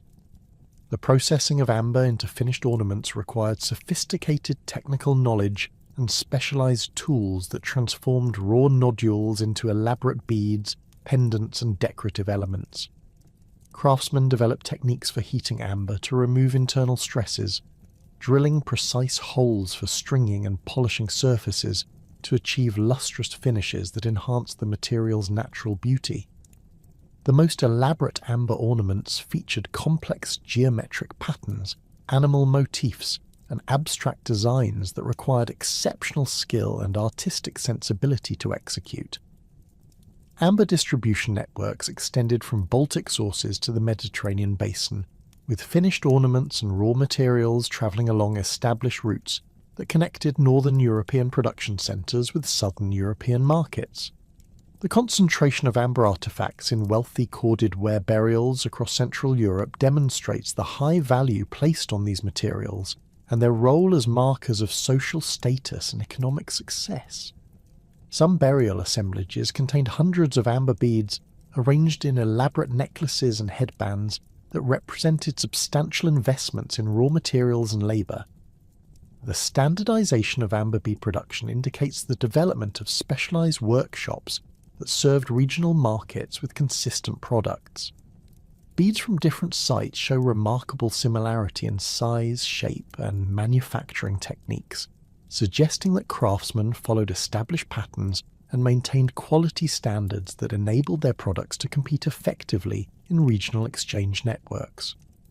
This standardization required the transmission of technical knowledge and aesthetic preferences across workshop traditions, creating shared standards that facilitated trade relationships. Copper procurement and distribution created some of the most extensive trade networks documented for the corded ware period, connecting communities across Europe to mountain ore deposits in the Alps, Carpathians, and other metallurgically important regions. The development of copperworking technology required access to raw materials that were geographically restricted, forcing communities to establish long-distance trade relationships or develop specialized procurement expeditions that could obtain necessary resources. Alpine copper sources, particularly those in the Eastern Alps around Salzburg and the Tyrol, became major suppliers for Central European corded ware communities during the middle and late phases of cultural development. Archaeological evidence indicates that mining operations at locations like the Mitterberg region involved sophisticated extraction techniques, including fire setting to fracture rock faces, wooden supports for tunnel stability, and systematic ore processing that separated copper-bearing minerals from waste rock. These operations required specialized knowledge and substantial labor investments that transformed mining regions into major economic centers. The smelting of copper ores into workable metal required additional technical knowledge and specialized equipment that was not equally distributed across Corded Ware territories. Smelting operations involved the construction of furnaces capable of reaching temperatures exceeding 1,000 degrees Celsius, the preparation of charcoal fuel in sufficient quantities, and the development of bellows systems that could maintain consistent airflow during the smelting process. Archaeological evidence for copper smelting includes furnace remains, slag deposits, and crucible fragments that indicate intensive metallurgical activities at specific locations. The production of copper implements and ornaments involved sophisticated metalworking techniques that transformed raw metal into finished products through hammering, annealing, and casting processes. Copper daggers required careful shaping to achieve proper weight distribution and edge geometry, while ornamental items demanded precise forming and surface finishing that created aesthetically pleasing products. The quality of copper artifacts from corded ware contexts indicates that metalworkers possessed advanced technical skills and maintained high production standards. Stone axe production created another major category of specialized manufacture that required access to specific raw materials and sophisticated processing techniques. The finest battle axes were produced from carefully selected metamorphic rocks, including amphibolite, diabase, and various schists that possessed the necessary hardness and durability for both functional use and symbolic display. The procurement of these materials often required long-distance transport from specific geological formations that were known for producing superior stone. The manufacturing process for polished stone axes involved multiple stages of reduction, shaping and finishing that required specialized tools and considerable technical expertise. Initial shaping was accomplished through controlled fracturing and pecking with hammerstones, followed by grinding with abrasive stones to achieve the final form. The creation of hafting holes required specialized boring techniques, using hollow drills charged with abrasive sand, a process that demanded patience and skill to avoid fracturing the implement. Regional specialization in axe production created centers of excellence that served broader markets with standardized products. Scandinavian workshops developed distinctive axe forms characterized by elongated proportions and elaborate surface treatments, while Central European producers emphasized different morphological characteristics and decorative schemes. These regional traditions created recognizable products that could be identified in distant markets, enabling researchers to trace distribution patterns and reconstruct trade relationships. The transportation of stone axes across Europe required established trade routes and regular commercial relationships that connected production centers with consumer communities. The distribution of axes with distinctive raw material signatures reveals exchange networks that operated across hundreds of kilometers, with some implements traveling from Scandinavian production centers to Central European burial contexts. This long-distance movement indicates that stone axes served as valuable trade commodities rather than purely local products. The development of prestige good economies within corded ware societies involved the systematic production and exchange of high-value items that served as markers of social status and economic success. These prestige goods typically required substantial labor investments, access to rare raw materials, or exceptional technical skills that limited their production to specialized craftsmen. The concentration of prestige goods in wealthy burials demonstrates their role in expressing social differentiation and maintaining status hierarchies within communities. Craft specialization emerged as communities developed expertise in specific production activities that enabled them to create superior products for regional exchange. Pottery specialists developed advanced techniques for vessel forming, decoration, and firing that produced ceramics of exceptional quality and aesthetic appeal. These specialists often worked part-time while maintaining agricultural activities, but their enhanced skills enabled them to produce goods that commanded premium prices in regional markets. The organisation of craft production involved the establishment of workshop areas within settlements where specialists could access necessary tools, raw materials, and facilities for their activities. Pottery workshops required access to suitable clays, tempering materials, and firing facilities, while lithic workshops needed supplies of raw stone and specialised knapping tools. The spatial organisation of these workshops within settlements reveals the integration of craft production into community economic systems. Training and knowledge transmission systems developed to ensure the continuity of specialised production techniques across generations. Master craftsmen established apprenticeship relationships with younger community members, transmitting technical knowledge and aesthetic standards through hands-on instruction and guided practice. This knowledge transmission created craft traditions that maintained quality standards while allowing for innovation and stylistic evolution over time. Quality control measures within specialised production systems ensured that finished products met established standards for both functional performance and aesthetic appeal. Craftsmen developed criteria for evaluating raw materials, monitoring production processes, and inspecting finished products before they entered exchange networks. These standards enabled specialised producers to maintain reputations for quality that supported their participation in competitive regional markets. The integration of local and regional exchange systems created hierarchical distribution networks that connected household-level production with long-distance trade relationships. Local exchange involved the circulation of everyday goods and services within community territories, while regional networks distributed specialised products and rare materials across broader geographical areas. These different scales of exchange operated simultaneously, creating complex economic systems that served diverse community needs. Seasonal patterns in exchange activities reflected the agricultural and pastoral cycles that governed community labour availability and resource production.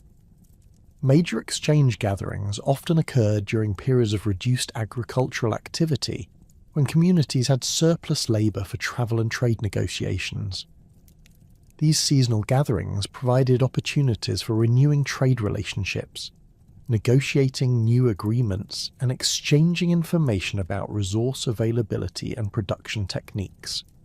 The role of exchange relationships in maintaining social bonds between communities extended beyond purely economic considerations to include kinship obligations, alliance formation, and conflict resolution mechanisms. Trade partnerships often involved formal agreements that specified exchange rates, quality standards, and delivery schedules that created ongoing obligations between trading partners. These relationships provided frameworks for cooperation that extended beyond commercial transactions to include mutual assistance during periods of resource stress. Cultural influences transmitted through exchange networks facilitated the spread of technological innovations, artistic styles, and ideological concepts across the corded ware cultural sphere. Communities that participated in extensive trade relationships gained access to new technologies and ideas that could be adapted to local conditions and requirements. This cultural transmission created dynamic systems of innovation that combined local creativity with external influences to produce continuous technological and artistic development. The adoption of metallurgical techniques represents one of the most significant technological transfers facilitated by corded ware exchange networks. Communities initially unfamiliar with copperworking acquired knowledge through contact with more technologically advanced groups, enabling them to establish their own production capabilities. This technology transfer involved not only technical knowledge, but also access to raw materials and finished products that supported the development of local metallurgical industries. Pottery technology also spread through exchange networks as communities observed and adopted new forming techniques, decorative methods, and firing technologies from trading partners. The standardization of cord-impressed decoration across vast territories reflects the transmission of specific technical knowledge through exchange relationships. Regional variations in pottery traditions demonstrate how communities adapted external influences to local preferences and requirements while maintaining connections to broader cultural patterns. The sophisticated exchange networks that connected corded ware communities across vast European territories operated within a social framework increasingly shaped by martial ideologies and competitive tensions that would fundamentally transform late Neolithic society. Archaeological evidence reveals a dramatic escalation in warfare-related activities during the Corded Ware period, with weapon production reaching unprecedented levels of sophistication and burial assemblages emphasizing martial symbolism to a degree never before documented in European prehistory. This militarization of society reflected deeper structural changes in social organization, resource competition, and territorial control that accompanied the demographic expansion and cultural transformation of the 3rd millennium BC. The proliferation of weapons in corded ware burial contexts provides the most direct archaeological evidence for the emergence of warrior ideologies within these communities.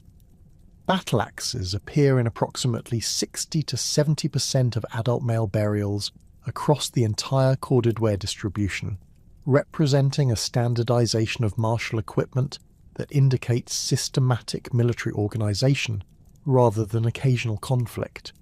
These implements were not merely functional tools but served as primary markers of male identity, with their presence in graves suggesting that warrior status had become fundamental to masculine social roles within corded ware society.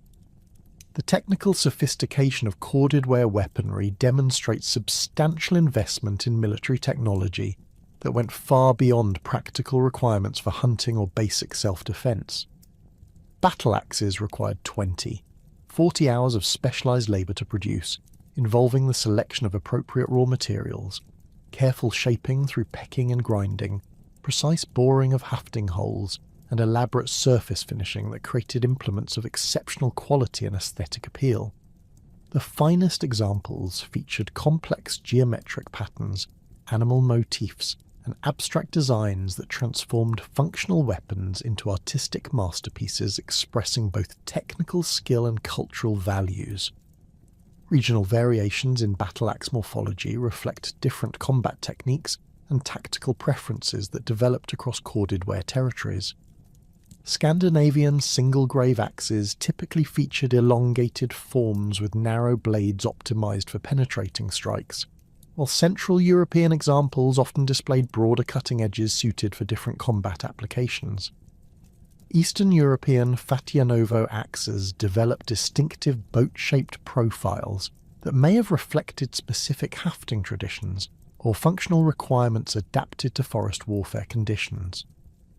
The standardization of weapon forms across vast geographical distances indicates the existence of shared military traditions and possibly formal training systems that transmitted combat techniques and weapon preferences throughout the corded ware cultural sphere. Archaeological experiments have demonstrated that different axe forms required specific combat techniques to maximize their effectiveness, suggesting that weapon standardization accompanied the development of systematic martial training programs that prepared individuals for organized warfare. Flint dagger production during the Corded Ware period reached levels of technical achievement that surpassed earlier Neolithic traditions, with craftsmen developing sophisticated pressure flaking techniques that created implements of exceptional sharpness and durability. The finest daggers measured 25 centimeters in length with perfectly symmetrical leaf-shaped blades and carefully retouched edges that could inflict devastating wounds in close combat. The presence of these weapons in burial contexts indicates that personal combat capability had become a defining characteristic of male social identity. Useware analysis of weapons recovered from burial contexts reveals that many implements had seen actual combat use rather than serving purely ceremonial functions. Battle axes show evidence for edge damage, hafting wear, and impact fractures consistent with use against both hard and soft targets, indicating that these weapons had been employed in real combat situations. Some daggers exhibit microscopic traces of organic materials on their blades that may represent blood residues or other evidence for their use as weapons rather than tools. The concentration of weapons in certain burial contexts suggests the emergence of professional warrior classes within Corded Ware society. Some male burials contain multiple battle axes, elaborate daggers, and additional weapon types that represent substantial investments in military equipment, far exceeding normal household requirements. These warrior burials often occupied prominent positions within cemetery areas and were covered by larger barrows that required greater community labour investment, indicating that military prowess provided pathways to elevated social status and community recognition. Evidence for organised violence extends beyond individual weapon assemblages to include skeletal trauma patterns that document increasing levels of interpersonal conflict during the Corded Ware period.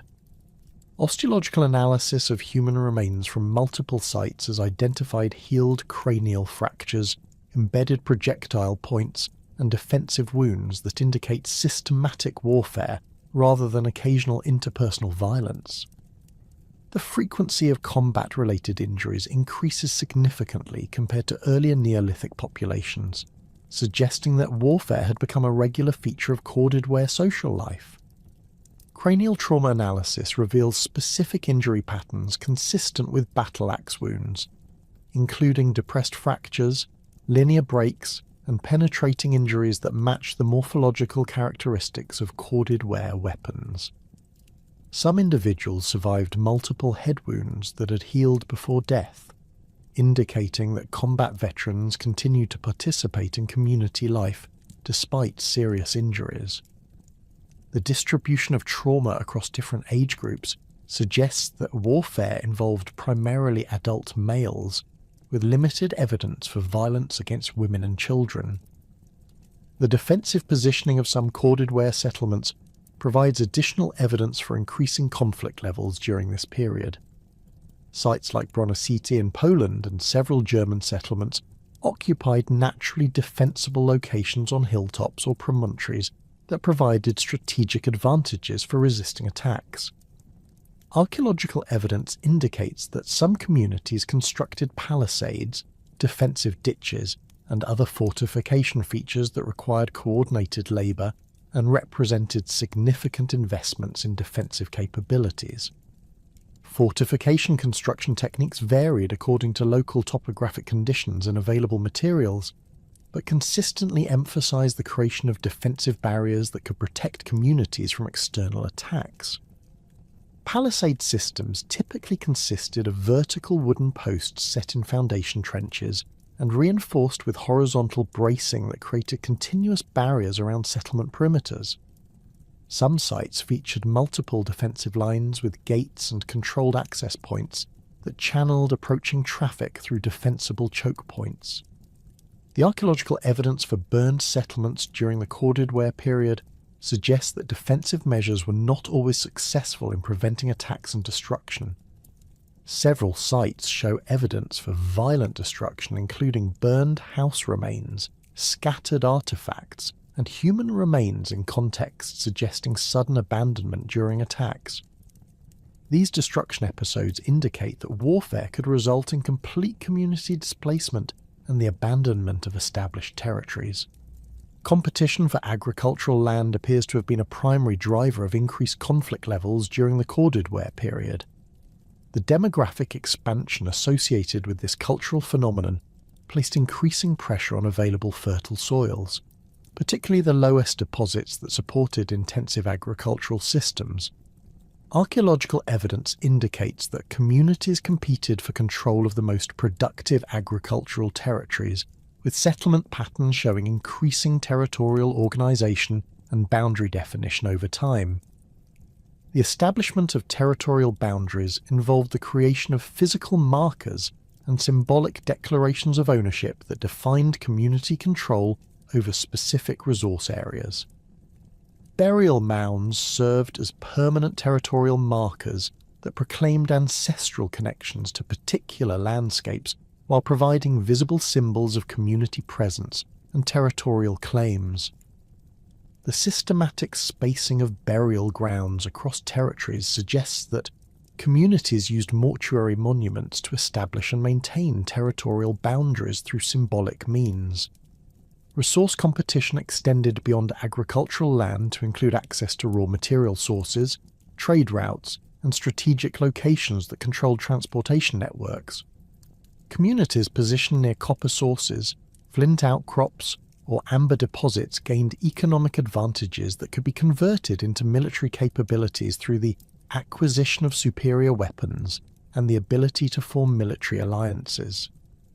The control of trade routes enabled communities to extract tribute from passing merchants or to monopolize access to valuable resources.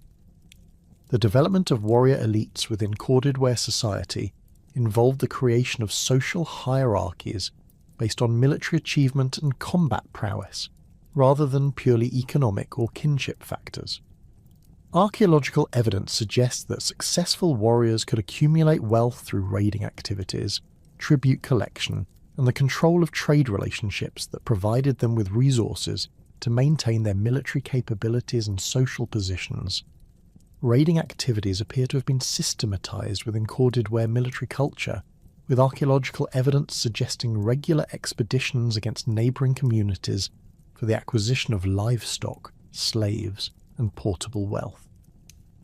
The mobility capabilities of Corded Ware communities, enhanced by their pastoral economic strategies and possible use of wheeled vehicles, enabled them to conduct raids across considerable distances and to retreat quickly to avoid retaliation. The capture and integration of prisoners from raiding activities may have provided Corded Ware communities with additional labour resources and potential marriage partners that enhanced their demographic and economic capabilities. Archaeological evidence for non-local individuals in Corded Ware settlements, identified through isotopic analysis, suggests that communities regularly incorporated outsiders who may have been acquired through warfare or other forms of coercive recruitment. Military alliance systems developed between Corded Ware communities to provide mutual defence against external threats and to coordinate offensive operations against common enemies. Archaeological evidence for shared weapon styles and tactical preferences across regional boundaries suggests that communities maintained military cooperation that transcended local territorial divisions. These alliances may have been formalised through marriage exchanges, tribute relationships, or other social mechanisms that created ongoing military obligations.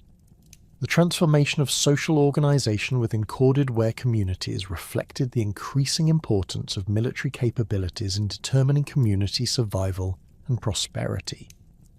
Traditional Neolithic social structures based on kinship relationships and collective decision-making gave way to hierarchical systems that emphasized individual achievement and military leadership. This transformation is reflected in burial practices that celebrated individual warriors rather than collective community identity.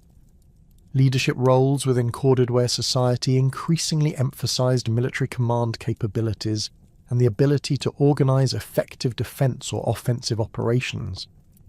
Archaeological evidence suggests that community leaders were expected to possess combat skills and to maintain the military equipment necessary for personal participation in warfare. The concentration of weapons in certain burials indicates that military leadership had become a hereditary characteristic, passed down through specific family lineages. The militarization of Corded Ware society extended beyond adult male roles to influence broader community organisation and cultural values. Archaeological evidence suggests that communities organised their economic activities around the requirements of military preparedness, maintaining surplus production that could support warrior classes and stockpiling resources necessary for defensive operations or extended campaigns. training systems for military skills appear to have been integrated into community socialization processes, with young males receiving systematic instruction in weapon use, combat techniques, and military tactics. The standardization of weapon forms and combat techniques across vast territories indicates that military training followed established patterns that were transmitted through formal or informal educational systems. The psychological impact of constant warfare preparation and periodic conflict episodes fundamentally altered corded ware community life and cultural values.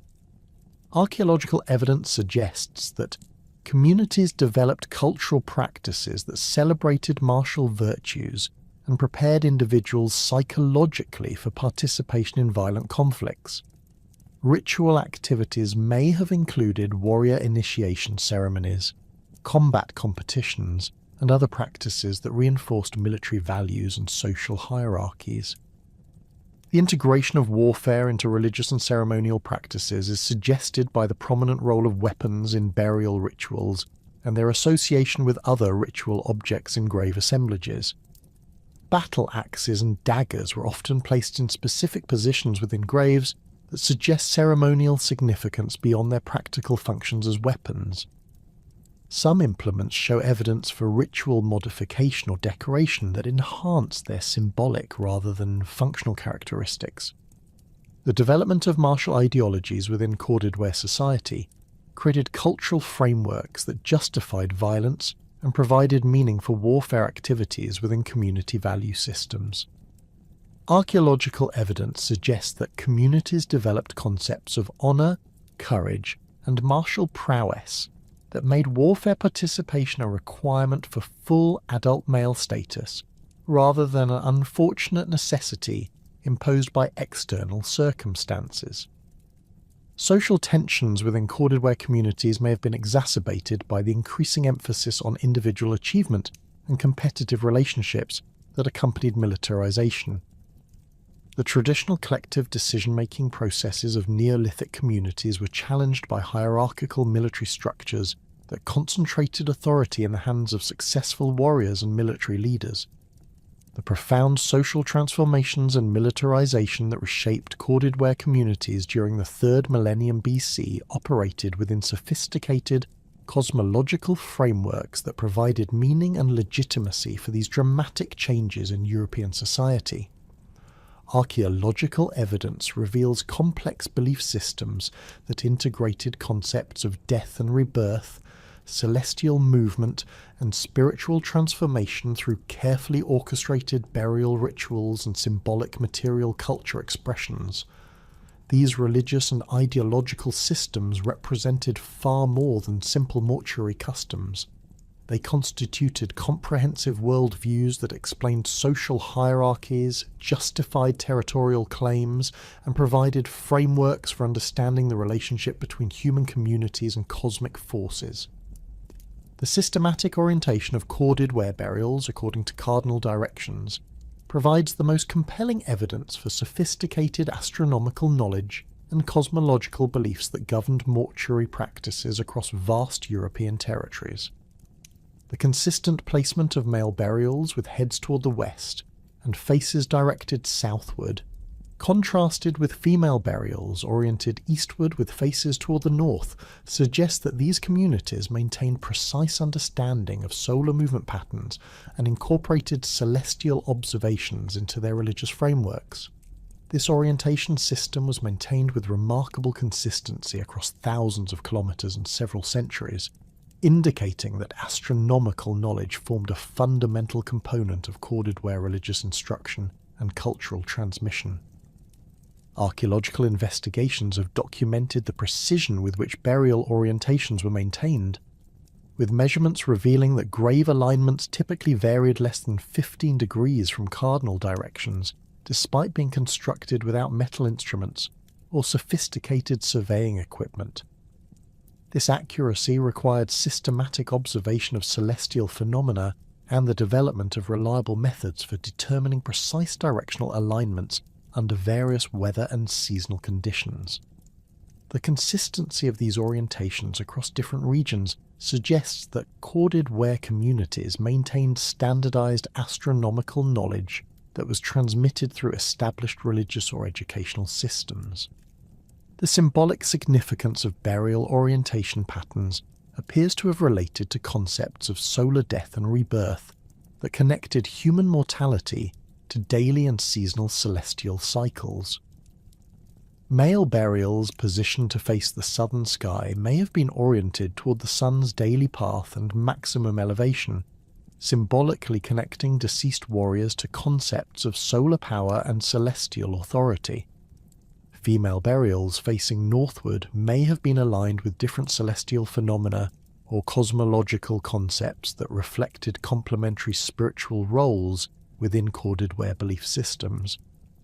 Seasonal variations in burial orientation at some sites suggest that communities incorporated more complex astronomical observations into their mortuary practices, possibly aligning graves with specific celestial events including solstices, equinoxes, or the rising and setting positions of particular stars or constellations. These refined orientation practices would have required sophisticated astronomical knowledge and the maintenance of observational traditions across multiple generations of religious practitioners. The symbolic meaning of battle axes within corded ware cosmological systems extended far beyond their practical functions as weapons to encompass complex spiritual and ideological concepts that connected individual identity to cosmic forces. Archaeological analysis reveals that these implements served as multifaceted symbols representing thunder and lightning, divine authority, and the connection between earthly warriors and celestial powers. The elaborate decorative schemes found on the finest battle axes suggest that these weapons functioned as religious artifacts that embodied spiritual forces and provided their owners with supernatural protection and power. Geometric patterns commonly found on battle axe surfaces include zigzag designs that may have represented lightning bolts, concentric circles that could symbolize solar disks or celestial wheels, and complex linear arrangements that might have depicted cosmic order or divine authority.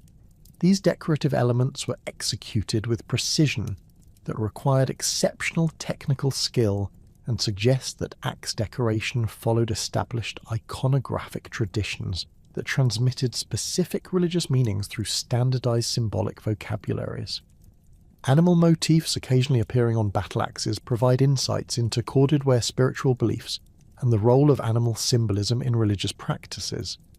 Bovine representations may have connected these weapons to concepts of strength, fertility, and pastoral prosperity, while bird imagery could have symbolized spiritual flight, communication with divine realms, or the souls of deceased warriors.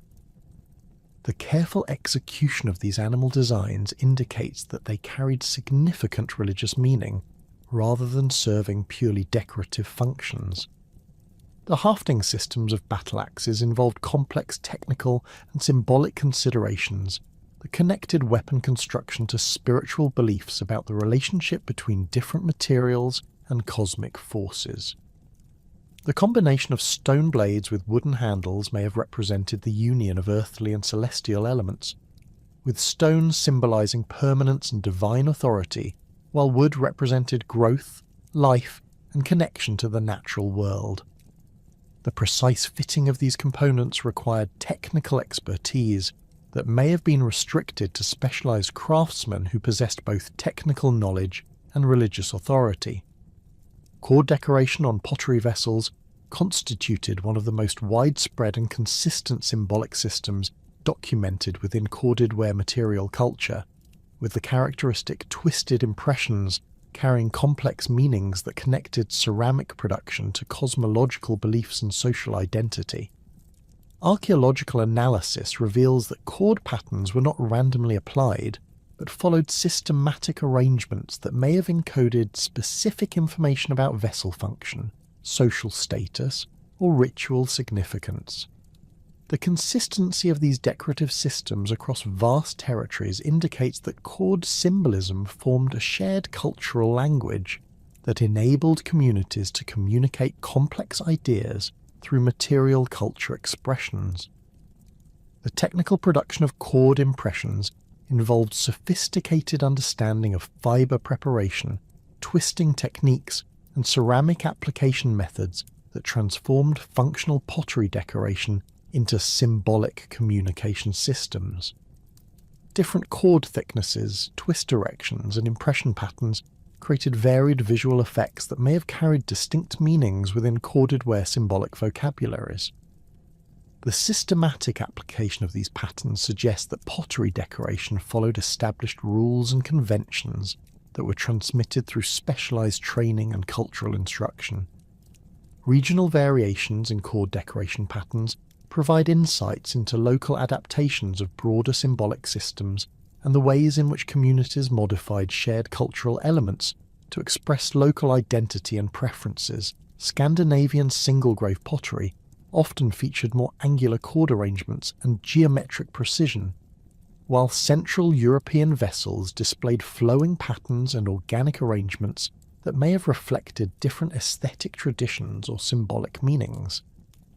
These regional variations demonstrate the flexibility of corded ware symbolic systems and their capacity to accommodate local cultural expressions within broader ideological frameworks. The relationship between cord decoration and textile production reveals the integration of symbolic systems across different material culture categories and the ways in which corded ware communities created coherent cultural expressions through multiple media. The cords used for pottery decoration were often produced using the same techniques and materials employed in textile manufacture, creating direct connections between ceramic symbolism and textile traditions. This integration suggests that corded ware symbolic systems operated across multiple domains of material culture, production, and daily life activities. Ritual deposits and votive offerings associated with corded ware communities provide crucial evidence for ceremonial activities and religious practices that extended beyond mortuary contexts to include regular interactions with spiritual forces and supernatural entities. Archaeological investigations have documented the systematic deposition of valuable objects in wetland environments, springs, and other natural features that were apparently regarded as sacred locations or portals to spiritual realms.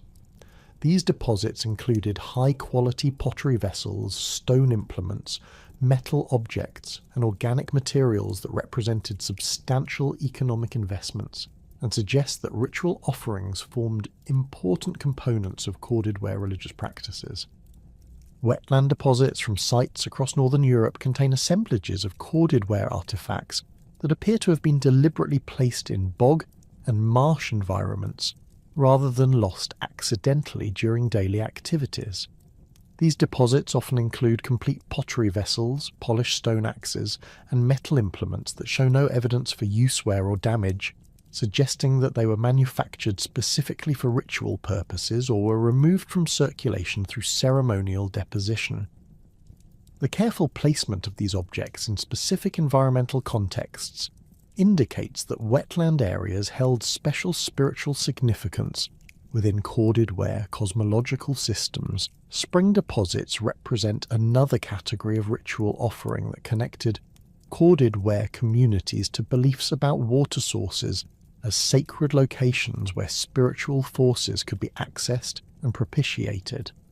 Archaeological evidence indicates that communities regularly deposited valuable objects in springs and water sources, possibly as offerings to water spirits or supernatural entities that controlled these vital resources.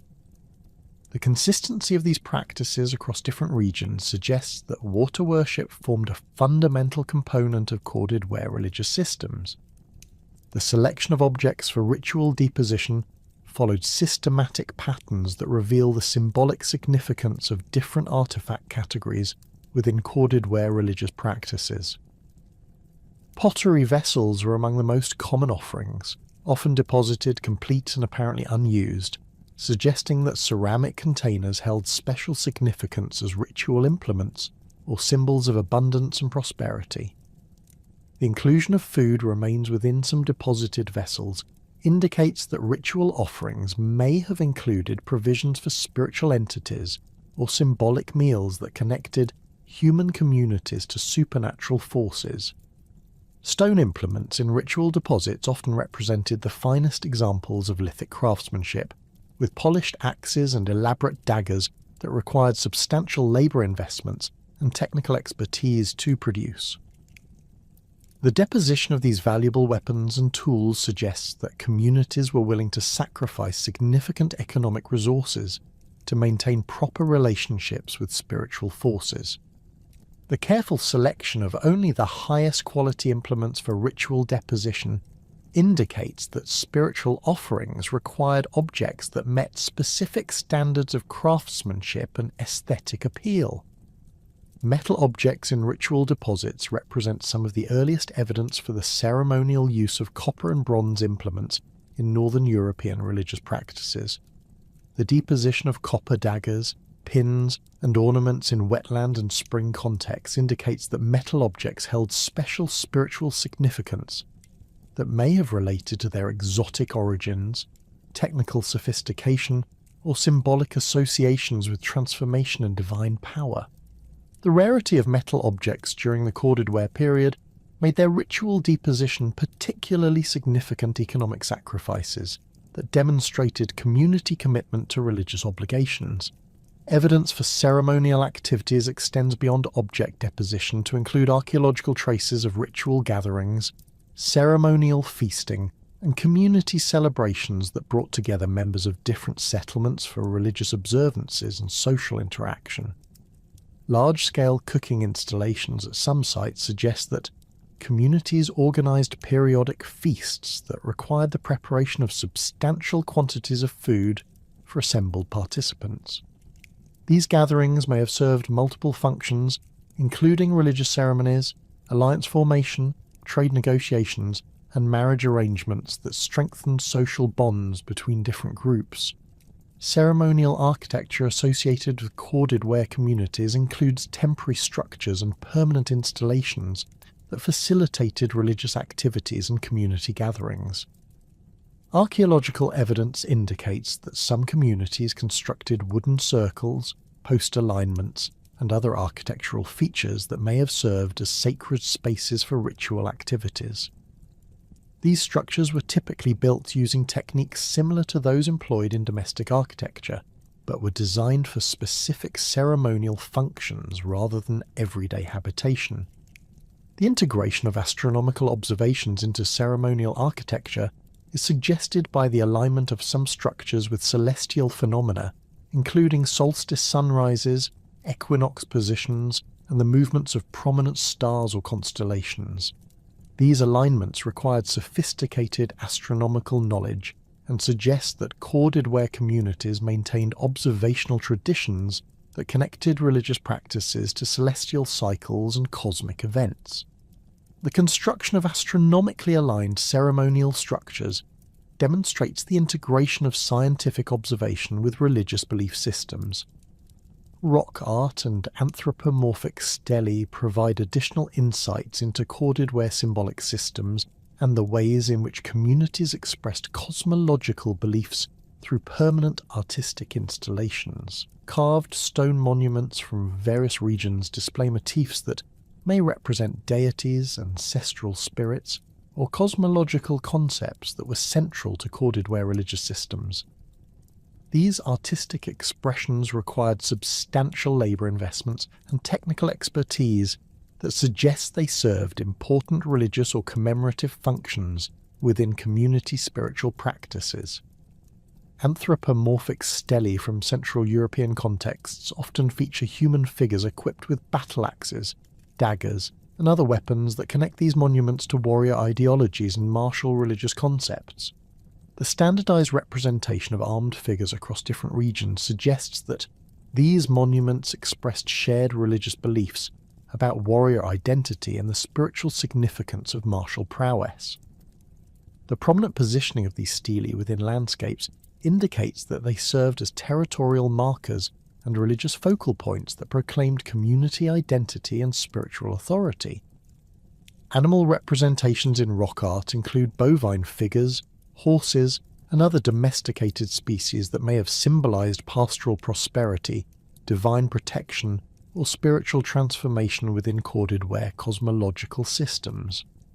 The careful execution of these animal images suggests that they carried specific religious meanings rather than serving purely decorative functions. The association of animal imagery with human figures and weapon representations indicates that corded ware spiritual beliefs integrated concepts of human identity, animal symbolism, and martial authority within comprehensive cosmological frameworks.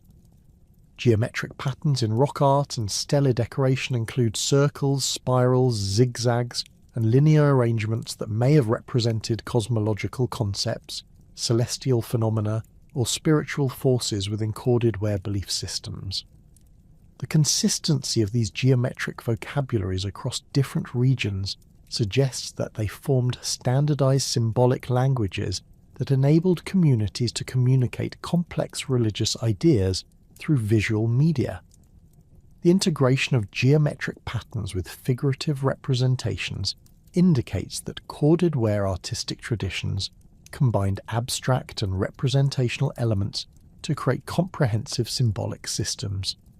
The production of anthropomorphic stelae required specialized stoneworking techniques and artistic skills that may have been restricted to particular craftsmen who possessed both technical knowledge and religious authority. The consistent quality and stylistic characteristics of these monuments across different regions suggest that their production followed established traditions and training systems that maintained artistic standards and symbolic accuracy. The investment of community resources in creating these permanent monuments indicates that they served important religious and social functions that justified substantial labour expenditures. Burial symbolism within corded ware mortuary practices reveals sophisticated concepts of death, afterlife, and spiritual transformation that integrated individual identity with cosmic forces and community beliefs. The systematic arrangement of grave goods around deceased individuals suggests that these objects were intended to accompany the dead into afterlife realms, or to provide spiritual protection during the transition between life and death. The careful positioning of weapons, pottery vessels, and personal ornaments indicates that burial assemblages followed established protocols that reflected specific beliefs about post-mortem existence and spiritual requirements. The practice of grave good killing through deliberate breakage or damage before burial deposition suggests that corded ware communities believed in the spiritual animation of material objects and the need to release their essence for use in afterlife contexts. Pottery vessels were often intentionally broken, weapons were damaged through controlled fracturing, and other artifacts showed evidence for ritual destruction that may have facilitated their spiritual transformation. This practice indicates sophisticated beliefs about the relationship between material and spiritual realms and the processes through which physical objects could be transferred to supernatural contexts. Gender-specific burial symbolism reveals complex beliefs about male and female spiritual roles and the ways in which gender identity was maintained in death as in life. The consistent association of weapons with male burials and domestic implements with female burials suggests that corded ware communities believed that gender roles continued in afterlife contexts, and that spiritual existence maintained the social distinctions that characterize living communities. The mirror image positioning of male and female burials may have reflected beliefs about complementary spiritual roles or different pathways to afterlife destinations.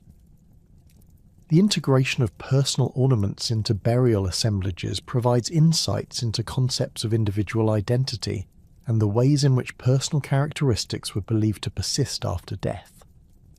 Amber beads, copper pins, and other decorative objects were often arranged on bodies in patterns that may have reflected living dress customs or spiritual requirements for afterlife existence.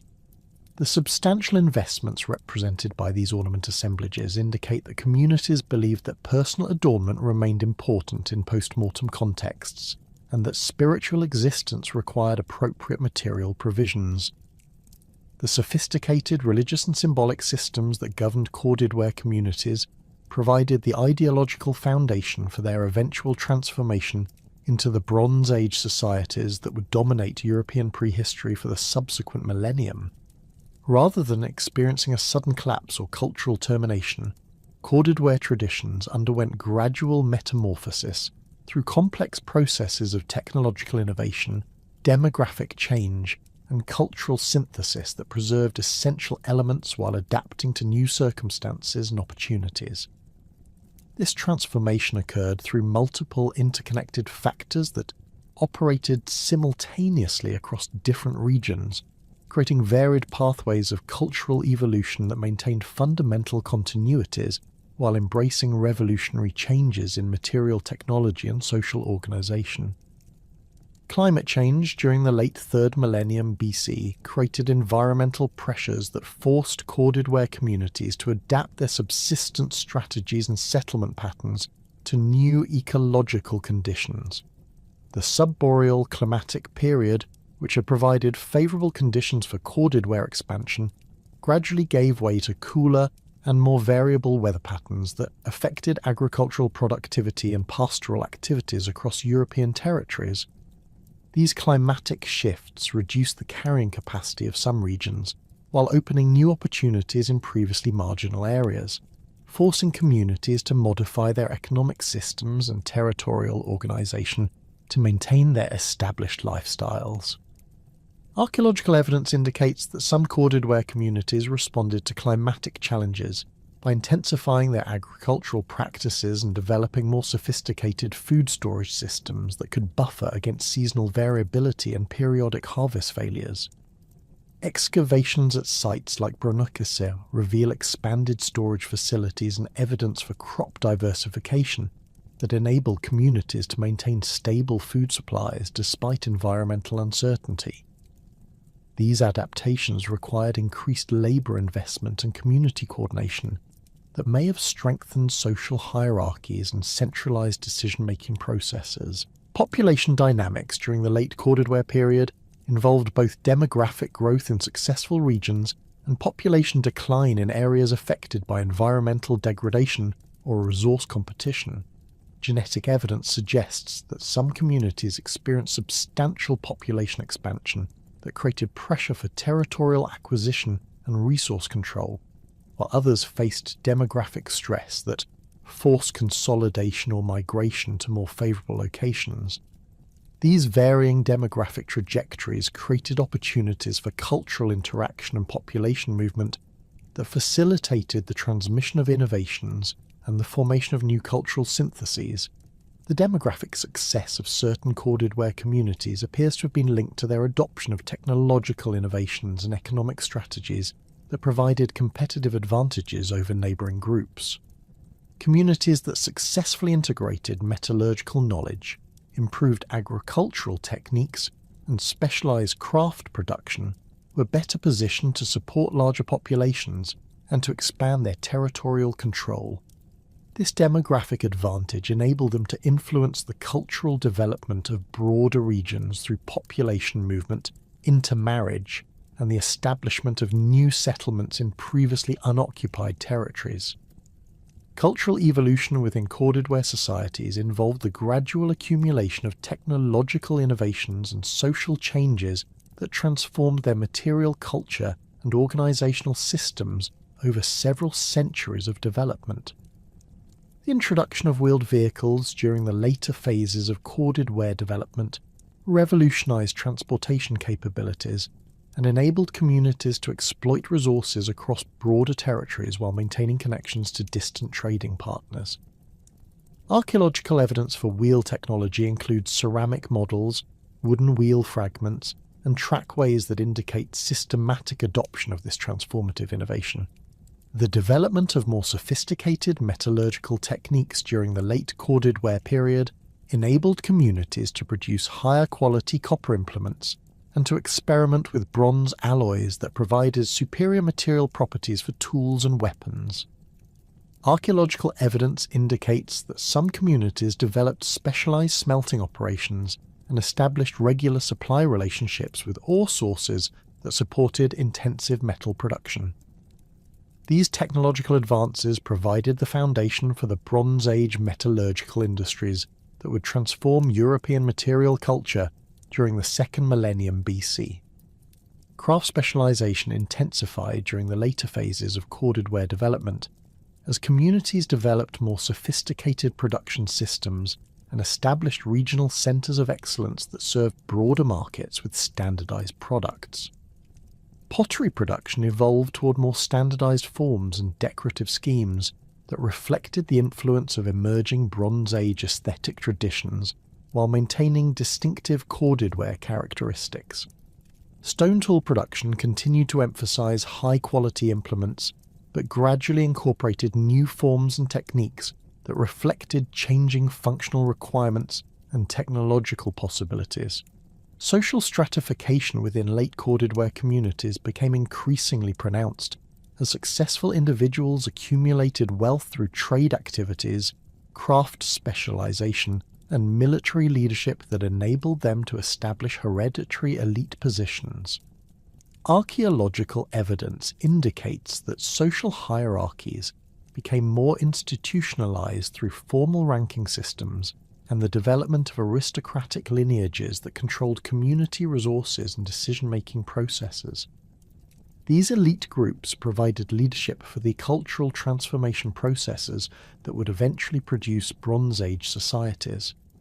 The transition to Bronze Age cultures occurred through gradual processes of cultural synthesis that combined corded ware traditions with innovations derived from other contemporary cultural groups and technological developments. The bell beaker phenomenon, which had coexisted with corded ware communities across Western and Central Europe, contributed metallurgical knowledge, pottery styles, and social practices that were integrated into evolving cultural systems. This cultural fusion created hybrid traditions that maintained corded ware elements while embracing new technologies and social forms. Archaeological evidence for cultural continuity between corded ware and Bronze Age societies includes the persistence of burial practices, settlement patterns, and material culture traditions that maintained recognizable connections across the cultural transition. Individual burial customs continued to dominate mortuary practices throughout the Bronze Age, with grave good assemblages maintaining emphasis on personal weapons, pottery vessels, and status markers that reflected corded ware precedents. The orientation patterns and gender-specific burial arrangements established during the corded ware period continued to influence Bronze Age mortuary traditions across much of Europe. Settlement archaeology reveals continuity in site location preferences and territorial organization that connected Bronze Age communities to their corded ware predecessors. Many Bronze Age settlements occupied the same strategic locations that had been selected by corded ware communities, maintaining control over transportation routes, resource areas, and defensive positions that had proven successful over multiple generations. This territorial continuity indicates that Bronze Age societies inherited established landscape organization and resource management systems from their corded ware ancestors. Technological traditions established during the corded ware period provided the foundation for Bronze Age innovations in metallurgy, pottery production, and craft specialization. The organizational systems developed for copper procurement and processing during the late corded ware period enabled Bronze Age communities to expand their metallurgical operations and to develop the complex supply networks required for bronze production. The technical knowledge and social relationships established by corded ware metalworkers created the infrastructure that supported Bronze Age technological achievements. Linguistic continuity between corded ware and Bronze Age populations is suggested by the persistence of Indo-European language families across regions that had been dominated by corded ware communities. The territorial distribution of historical Indo-European languages corresponds closely to areas of corded ware influence, indicating that these communities established linguistic traditions that persisted through subsequent cultural transformations. The development of regional Indo-European dialects may reflect the territorial organisation and cultural boundaries that were established during the Corded Ware period. Social institutions developed during the Corded Ware period continue to influence Bronze Age society through the persistence of kinship systems, leadership structures, and cultural values that had been established during the earlier period. The emphasis on individual achievement and martial prowess that characterized Corded Ware warrior ideologies provided the foundation for Bronze Age aristocratic traditions and military organizations. The territorial control systems and alliance networks developed by Corded Ware communities created precedents for Bronze Age political organization and inter-regional relationships. Religious and symbolic traditions established during the Corded Ware period maintained influence over Bronze Age spiritual practices and cosmological beliefs. The astronomical knowledge and burial orientation systems developed by Corded Ware communities continue to govern mortuary practices throughout the Bronze Age, indicating the persistence of fundamental cosmological concepts and religious institutions. The symbolic vocabularies expressed through material culture decoration and artistic traditions maintained recognizable connections between Corded Ware and Bronze Age cultural expressions. The long-term impact of Corded Ware culture on European prehistory extended far beyond the immediate Bronze Age transition to influence the fundamental trajectory of European cultural development for millennia.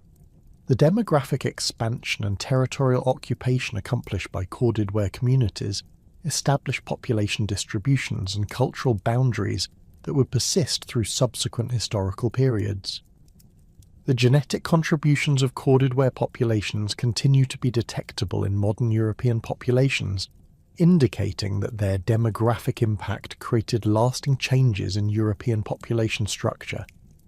Technological innovations pioneered or perfected by Corded Ware communities provided the foundation for subsequent European technological development. The metallurgical knowledge, agricultural techniques, and craft production systems established during the Corded Ware period created technological traditions that would continue to evolve through the Bronze Age and into historical periods. The transportation systems and trade networks developed by Corded Ware communities established patterns of economic integration that would influence European commercial relationships for centuries. Social and political institutions that emerged during the Corded Ware period established precedents for European political development that would influence the formation of later state systems and territorial organizations. The hierarchical social structures, military institutions, and territorial control systems developed by Corded Ware communities provided models for Bronze Age and Iron Age political organization. The emphasis on individual leadership and martial authority that characterized Corded Ware society contributed to the development of European aristocratic traditions and warrior cultures. Cultural values and ideological systems established during the Corded Ware period continue to influence European cultural development through their integration into later religious and philosophical traditions. The emphasis on individual achievement, competitive relationships, and territorial control that characterized Corded Ware society provided foundational concepts for European cultural traditions that would persist through classical antiquity and intermedieval periods. The symbolic systems and artistic traditions developed by Corded Ware communities contributed to the formation of European aesthetic traditions and cultural expressions. Modern archaeological perspectives on Corded Ware culture have been revolutionized by the application of scientific methods that have provided unprecedented insights into demographic processes, cultural interactions, and technological developments. Ancient DNA analysis has revealed complex patterns of population movement and genetic admixture that accompanied Corded Ware expansion, challenging earlier interpretations that emphasized purely cultural diffusion or simple migration models. These genetic studies have demonstrated that Corded Ware expansion involved substantial demographic changes while also revealing the complexity of cultural and biological interactions between different populations. Isotope analysis has provided new insights into individual mobility patterns, dietary practices, and resource procurement strategies that have enhanced our understanding of corded ware economic systems and social organization. Strontium isotope studies have documented high levels of individual mobility that indicate extensive social networks and possibly systematic marriage exchange systems that connected distant communities. Carbon and nitrogen isotope analysis has revealed dietary patterns that confirm the importance of pastoral activities while also documenting regional variations in subsistence strategies. Advanced dating techniques have refined our understanding of corded ware chronology and cultural development, enabling more precise correlation between different regional variants and providing better resolution for understanding processes of cultural change. Radiocarbon dating programs have established more accurate chronological frameworks that have revealed the rapid pace of corded ware expansion and the synchronous development of cultural innovations across vast territories. These chronological refinements have enhanced our understanding of the mechanisms and timing of cultural transformation processes. Landscape archaeology and remote sensing techniques have revealed previously unknown aspects of corded ware settlement systems and territorial organization. Aerial photography and LiDAR surveys have documented extensive field systems, burial ground distributions, and settlement patterns that were not visible through traditional excavation methods. These techniques have revealed the scale and sophistication of corded ware landscape organization and have provided new insights into their territorial control systems and resource management strategies.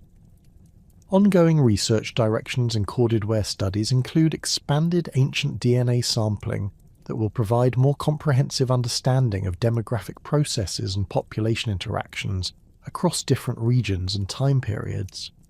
Researchers are developing more sophisticated analytical methods for extracting and analysing ancient genetic material that will enable studies of larger sample sizes and more detailed investigation of kinship relationships and marriage patterns within corded ware communities. Interdisciplinary approaches combining archaeological, genetic, linguistic, and environmental data are providing more comprehensive understanding of the complex processes that drove corded ware cultural development and transformation. These integrated studies are revealing the interconnections between demographic change, technological innovation, environmental adaptation, and cultural evolution that created the dynamic systems characteristic of corded ware society. Future research will continue to develop these interdisciplinary approaches to provide even more detailed understanding of these complex historical processes. The legacy of corded ware culture in European prehistory represents one of the most significant cultural transformations documented in the archaeological record. Their innovations in social organisation, technological development, and territorial expansion established patterns that would influence European cultural development for millennia. The demographic, linguistic, and cultural contributions of corded ware communities created the foundation for Bronze Age civilizations and ultimately for the historical European societies that would emerge from prehistoric roots. Their transformation rather than termination demonstrates the dynamic nature of cultural evolution and the ways in which successful adaptations create lasting legacies that persist through subsequent periods of change and development.